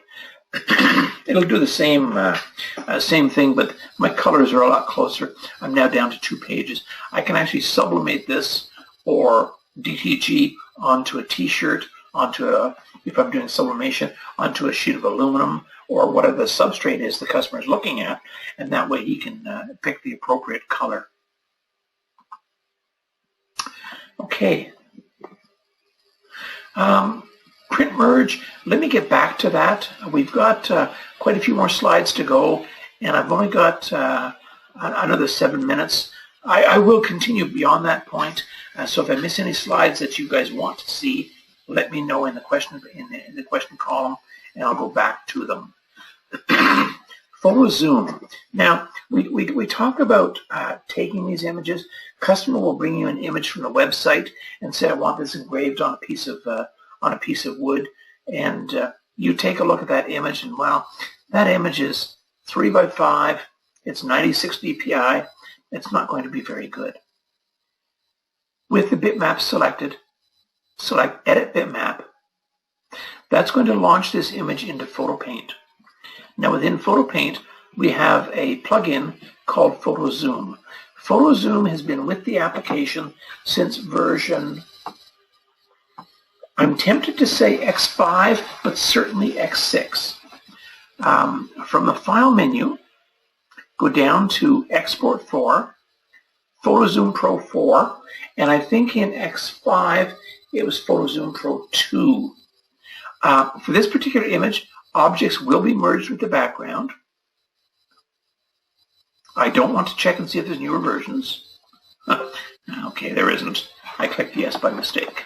All right, and so now over here, I can change the size of this. And I'm going to bring this up to, let's go, for the fun of it, sure, 600% larger. Note that bar going down. What that's doing is actually cleaning it up. So I'm 584% larger. I'm going to click on Save, and let me put that into the proper folder. And we're going to call it Car, and save. This image is actually, my brother-in-law is right into Mercedes, and he went and bought a $180,000 Mercedes, and they gave him this vehicle, it's actually a thumb drive. It's a 4 gig thumb drive. I think that was hilarious, but it's a nice little image. I took a stainless steel serving tray, put the car on top of that, and then took the photograph of it, which is kind of neat. I'm going to close this off. I'm done with that. I'm going to import. I'm going to go to my folder where this stuff is. Here's my car. See the size? 18.5 meg. When you import, I can click and drag, and that's the size that will come in at. Let me delete that. Import, and if I tap the space bar, it's going to come in the center of my page at full size. Let me take this image. This is the original, so I'm going to bring that to the front, and let me just zoom in. You see the quality of this, and look at the quality of that. I can now take this image, which is 22 by 31, I can make it to the size that I want it to be, and I'm going to have a nice high-res image that I can then take that, look at this here now, that's 277 dpi. And I can now take this image and process that for laser engraving onto a piece of maple or cherry or whatever the case may be. So very quick and very easy to use something like that. Okay, let's go back to where we were. I'll take this and put that back in the center of the page, and I'm going to go down to the next page. Okay, I'm going to check my page sorter view, see where we are with respects to time. Okay, I'm not going to spend time on that bitmap thing. That's fine. This I'll show, and then we'll go into that. Okay. I'm missing one slide only. So the next thing I want to show is the image cutout lab. I'll select this image. I'll click on Edit Bitmap. And that's going to launch PhotoPaint for me. So when we get into PhotoPaint, I'm going to show you a couple of labs. So here we are. You'll notice that the interface in PhotoPaint is very similar to Draw, Toolbox, Interactive Property Bar, Dockers down the right, and that sort of thing. From my image menu, I have Cutout Lab. And in the Cutout Lab, and let me just expand this window.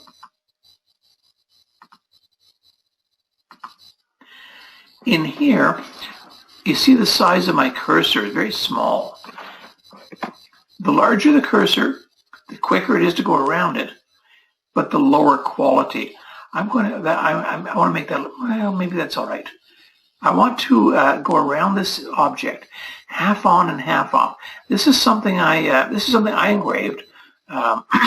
This is about 3 inches 3 inches across, and I made about a dozen of these, and I put a little piece of magnetic tape on the back as a fridge magnet, and gave it to my wife's family members. She's from a large family as well, and they love it. They've got that stuck on their fridge and whatnot.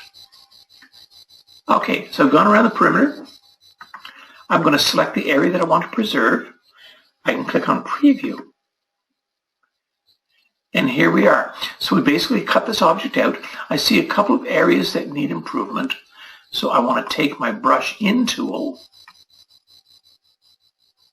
and I can brush this in.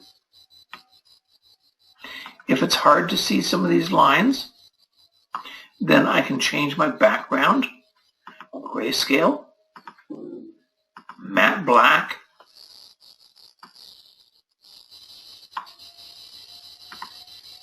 or white. And for the purposes of time, I'm happy with that. I'm simply going to click OK. I'll close this off, say yes to that. It's going to bring me back into CorelDRAW, and I now have that as an object with the background removed. Okay? With this sort of thing, if I wanted a cut line around that now, then what I would have to do is I'd have to trace it, and it will convert that to vector. I will put the create boundary around the vector, and then delete the vector objects, and I'll have the bitmap, as you've already seen. The next thing is, and I'm not going to go into Straighten Lab, I'm out of time, and I appreciate your guys' time very much, especially with all the technical issues, but I will continue until the end of this slide deck. But I'm going to skip a couple things unless you absolutely want to see them. I'm going to click on Edit Bitmap. From time to time we get images that are not very good at all, and so we must try and clean those up. This particular image, it's a nice image, but it's kind of flat. I'm going to go to my Adjust, and then Image Adjustment Lab. In here, I'm going to adjust the temperature. I want that a little bit warmer. That's actually, just that by itself is looking pretty good. So I'm going to create a snapshot, and now I can play with saturation. And I want to prepare this, and I want to, I've got a nice idea for a little plaque that I want to sublimate and give it to my hunter buddy. Adjust the contrast. That's pretty good. I like that. Let me create a snapshot there. And so I can create snapshots as I go along.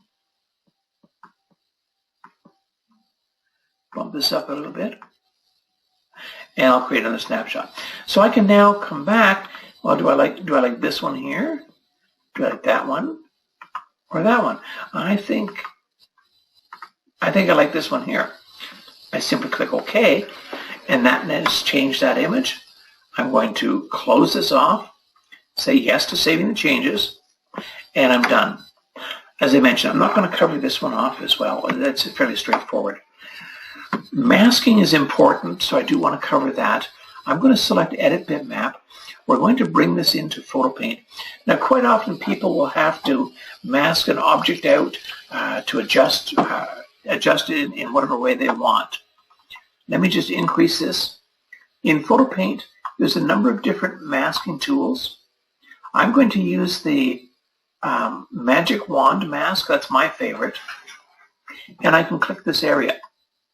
Now, it's kind of hard to see that masked area. So let me go to my mask.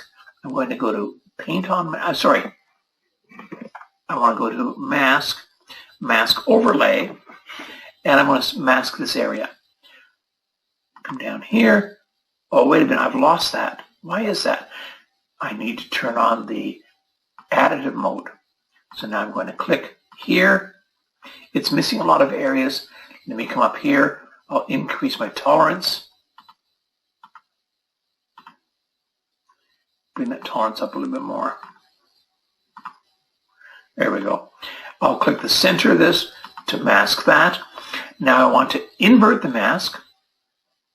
And I'm going to go to my Adjust menu. Hue, Saturation, and Lightness. For this, I'm just going to drop my saturation down. I don't want to take it all the way down. I'll click OK to this. And I'm going to close this off. I'll save the changes. It's going to, no, that wasn't right. That wasn't right at all. Let me do that again.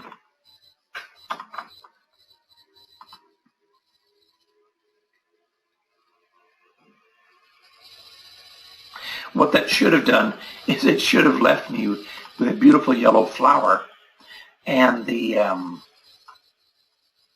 grayscale background.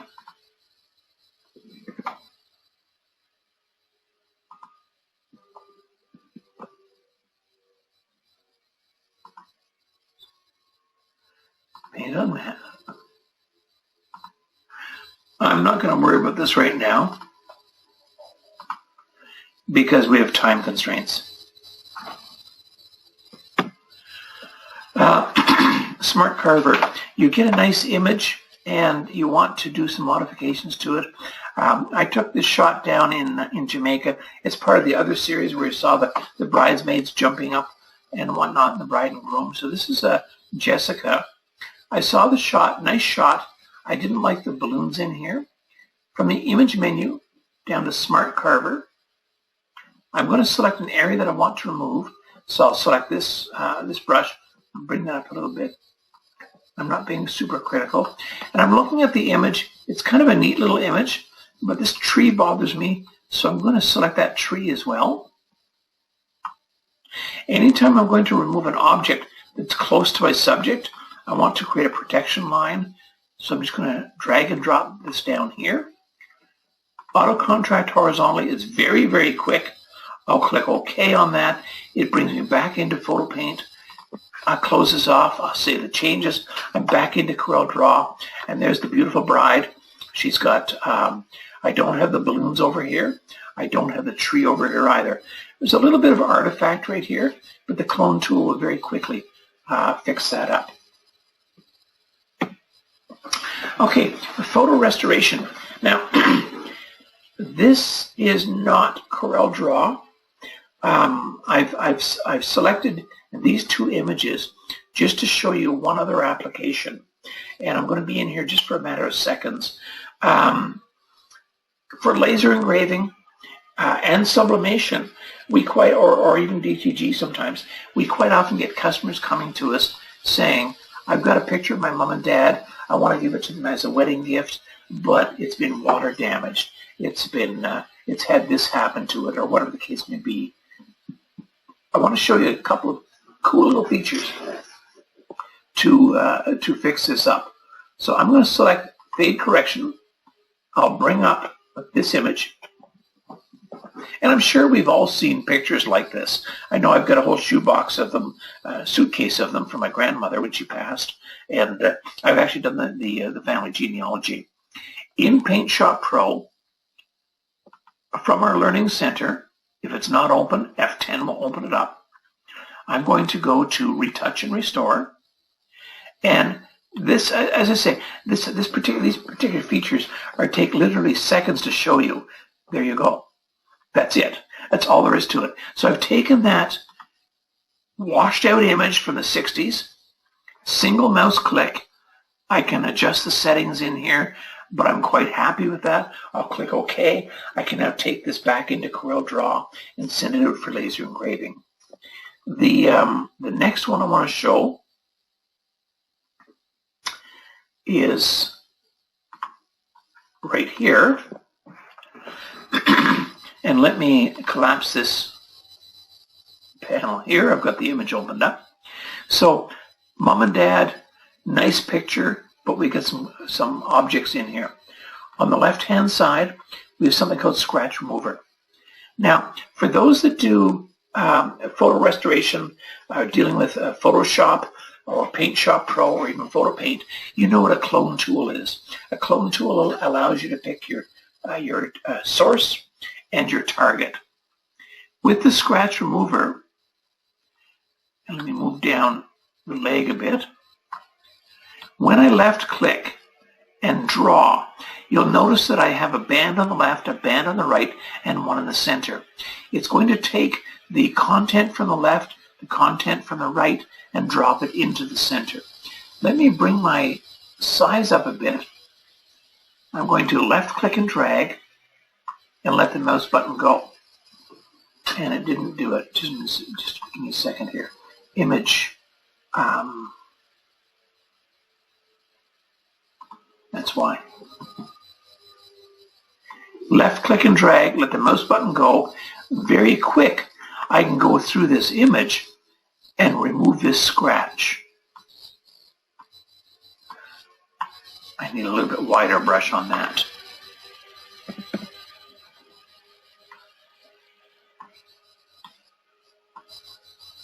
So very quick, I can go through here, as I say, and delete this image. So it's an awesome little application to do something like that. And the nice thing about Paint Shop Pro is its price point. Like, it's less than $100, quite a bit less than $100. Anyway, so very quick, I can go through the image. I don't want to spend too much time on this, but you can see how I can do something like that.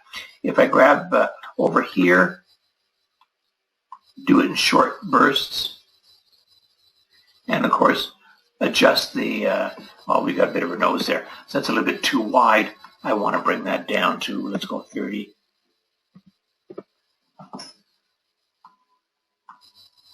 So basically remove that from the face.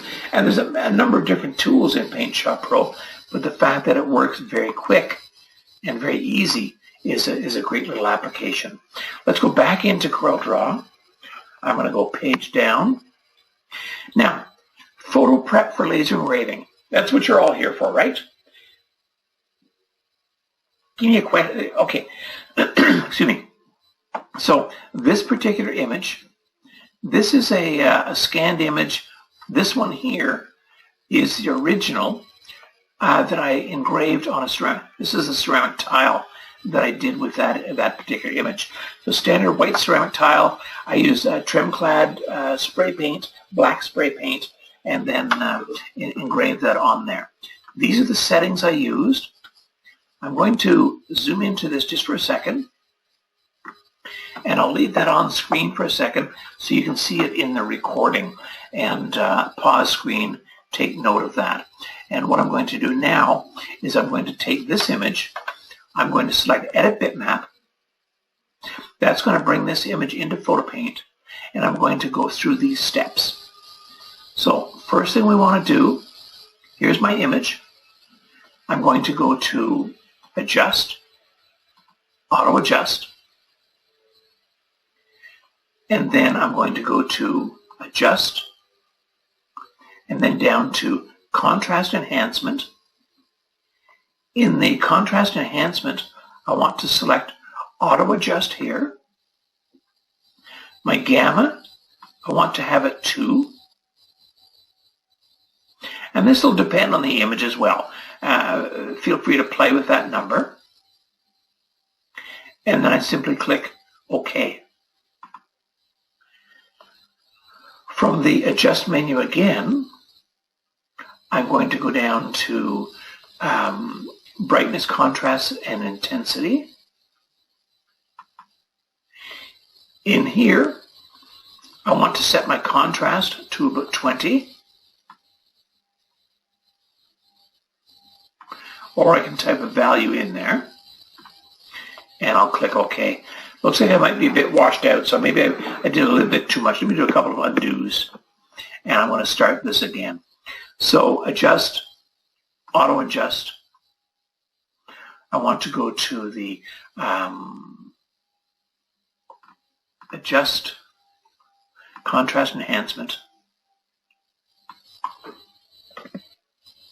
to click OK on that. I want to go to the brightness, contrast, intensity. It's Control B. And I want that at 20%. Let me bump that down a bit because I think that's bumping up. Oh, wait a second now. Let's reset this.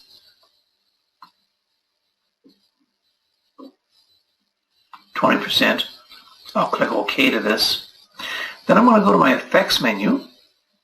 And I want to go down to 3D effects and emboss. In the emboss, I want to use original color. I want a depth of 2, a level of 200. And especially when you're dealing with people, play around with the level. Okay, a direction is 45, that's fine, and simply a matter of clicking OK. The final step is go to Image, and I want to go down to Convert to Black and White. I'll say yes to this. I want to select Jarvis. You can play with these. I've used Jarvis quite effectively. And then I want this at 100, and I'll click OK. So there's my image. If I view this at 100%, that's the way that's going to engrave. That's all set to send it out to the engraver, and I'll get a nice result from that. Okay, let me just click on close this out. I'll say yes to that, and that now has brought me back in to CorelDRAW, and those are the steps that I've used quite successfully, both on granite, on wood. Actually, I shouldn't say granite. On wood and different substrates, ceramic tiles and whatnot. On granite, what you're going to want to do is go to the in Photo Paint, go to the image menu, transform, and then invert colors. And I've got that mentioned right here. That's if you're using a darker substrate. Okay. All right. Now the 3D. There's been a lot of requests, a lot of interest on 3D.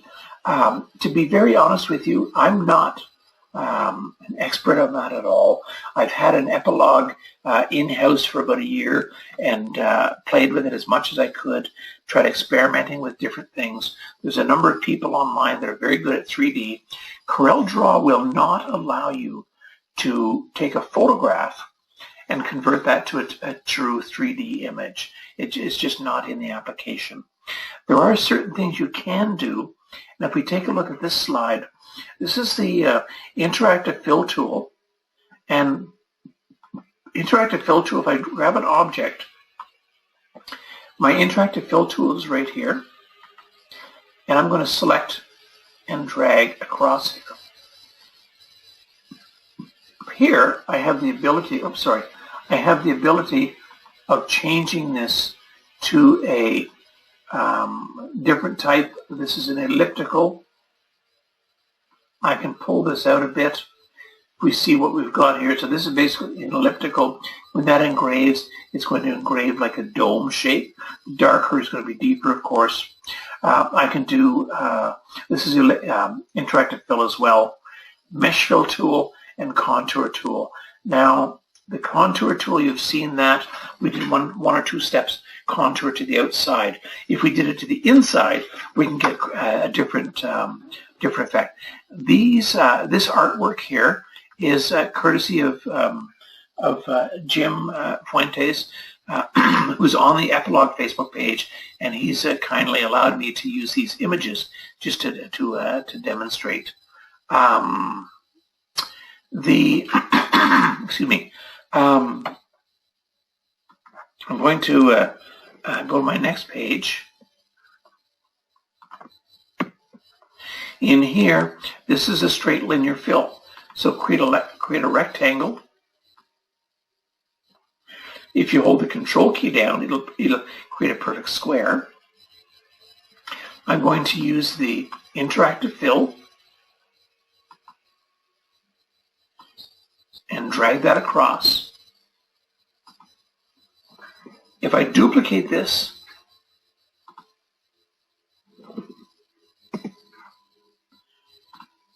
and I'm going to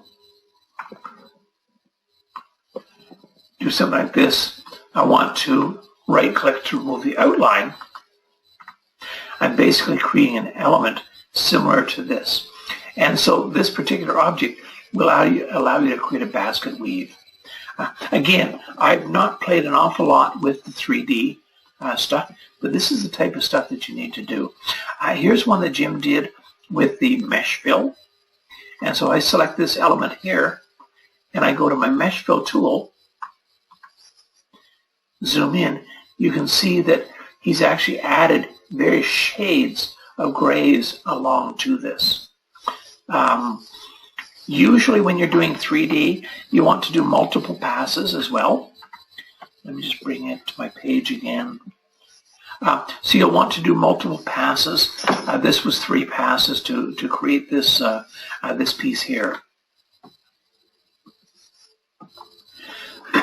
When I mentioned drop shadow as another alternative or a contour, this particular one here, I've taken this element and I've actually etched this in 3D. I don't have a photograph with me, but if I grab my drop shadow tool, and I'm going to create a drop shadow, let's do Control Z. So we have a small drop shadow here. I want to go, the property bar is fairly specific. So we've got 0, 0. I want to go 75 on this. And I want to go 5 on this. I want to go to the inside, make it white and normal.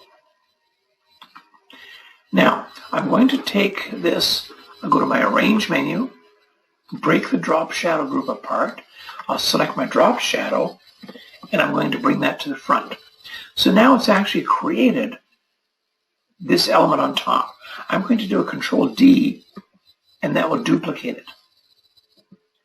So if I take this element now and engrave that, and I do multiple passes, I'm going to get a 3-dimensional object. So there was one person online, I'm not sure if she's still online, with a plaque for animals, talking dog prints. We can take those dog prints and do this type of effect to it, and it will create the 3-dimensional dog prints around the perimeter of the image. And I hope that answers that question. The next one is creating line art from images, and an easy way to do that. There's no real easy way, surefire, single way to do it in CorelDRAW. I've discovered a website which is onlinerapidsizer.com, and I'm going to select this. I'm going to open up a browser, and I'm going to open up Internet Explorer just because it's a lot less memory intensive than Google, paste that in. This is the website. So if I select Browse,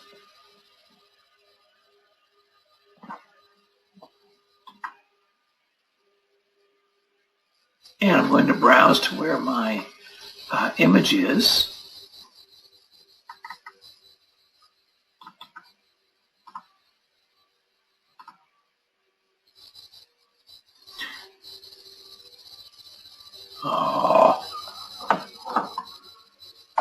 Browse. Oh, it's a TIFF. Oh, for crying out loud. Okay, bear with me, ladies and gentlemen.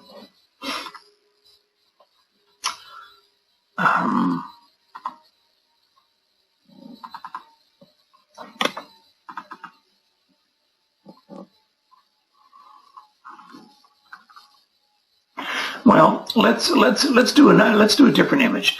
Let's go to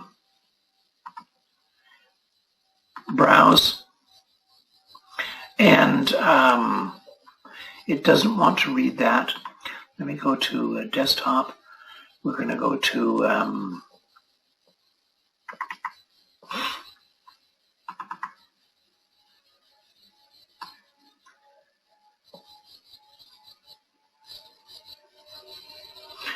let's just grab this. This will give you the idea as to what it's going to look like. So we've taken this image, we've uploaded it. I have the ability to adjust the threshold of this, make it darker or lighter. Go on the darker side. It'll make more lines. So if you can visualize this with a building, it really does a pretty good job. I'm going to click on this. It's going to go up full screen. I can right click on this. I'll select copy. I can come back into CorelDRAW. And let's get rid of you.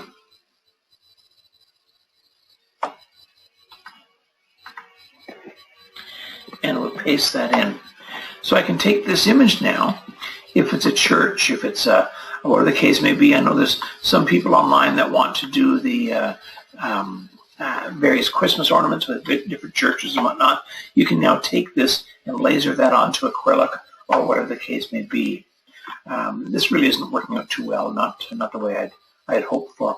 Now there was one other person that was talking about engraving Yetis and stainless mugs, and they wanted a distressed look around the image. So I'm going to show you very easily how to create a distressed look. With this image selected, and I find it works best with rust pictures. So I've got this image. I also have this one down here of rust. They seem to work the best. So I'm going to select this image. I'm going to go to my effects menu. Go down to bitmap, and I want to go down to mode and convert this to grayscale. Next, I'll go to my effects menu to adjust and to tone curve. In the tone curve, I'll move this aside. I'll grab it up here. I'm going to move it towards the top. This is going to make the whites whiter. And pulling this down is going to make my blacks blacker. I think that looks pretty good like that. I'll click OK. Now that I've done that, I'm going to go to bitmap, mode, black and white. And in here, I can select line art. I can adjust the threshold, drop that down. I want a little bit more white in there, and I'll click OK. Now a black and white image is a 1-bit image. The outline can be, it's a 1-bit image, so it's either black or white. It's either on or off. I can set the white by right-clicking the outline, and I can left-click the fill. And now we've taken that and added a distressed look. Let's take a look at that without our bitmap on top of that. That's what it looks like. Control Z. So we've now created a distressed look on top of this logo. We can certainly engrave that. What she was actually looking for is the ability to right-click on the black, left-click on the no fill, put this behind the object, and then add a contour to this, with the thought that if you sublimate this, or I'm sorry, if you engrave this onto a Yeti, you have this to wrap around, and it basically gives a complete coverage to the entire image. So that's typically how you're going to create a distressed look. So very easy. Again, right-click on the white, and then left-click on no fill, gives you a nice distressed look on that. So the steps again is, well, I don't need to go through that because it's in the recording. We're coming to the end of it. Troubleshooting the system. I've crashed once throughout this session, and I'm probably going to be re-recording this entire session. I'm not sure when that will be, but I want to go through there without any issues whatsoever. When you have problems in the application, there's a couple of things you can do. Rather than me going through this slide, what I'm going to do is I'm going to share a document with you, and I'm going to select Handout, choose a file. I'm going to share a document with you that is basically a troubleshooting document. In that particular document, there are some links for free clip art, royalty-free clip art. There's links for fonts, as well as resources and tutorials, as well as some troubleshooting steps. I'm not going to go through this slide. I've just shared that file. Do feel free to download that. If you can't download it, let me know. If you are downloading it right now, let me know, just so I know that portion at least is working properly. Let's go on to our next page. Actually, this is the last slide. So I want to thank you. Hold on a second now. We get perfect. Okay, you've got that. Awesome. All right. This is the last slide. First of all, I want to apologize for all the technical issues. We started off with close to 60 people. I had 120 people registered. I had 65 people show up, and we get 28 people online now. So you guys, if I did sublimation, if I did laser engraving, and I made awards, you'd each get one. Thank you very much for sticking this out. This page here gives additional resources. We have the Discovery Center, which is learn.corel.com. Feel free to access that. There's a number of different tutorials for the application. Okay, so as far as additional training goes, I've mentioned the Discovery Center, learn.corel.com. We have the customer support. This is my book. It's Bring It Home with CorelDRAW. It was written with X6, but non-version specific, so it's still very pertinent to using CorelDRAW. My latest project was with lynda.com, and it's the Essentials of CorelDRAW X8. It's a video course, and if you sign up for the free trial, it's a 10-day free trial. My course is, it runs for 3 hours and 45 minutes, so if you were to spend an hour a day, you can get through my entire course in 4 days, and it won't cost you a penny. So the link is lynda.com/Roger Womblot. That's all I have, ladies and gentlemen. It's 9:30 at night here. I do want to thank you very, very much for sticking this out, and I do want to know if there's any additional questions. Do feel free to put those in now. Be more than happy to answer this for you.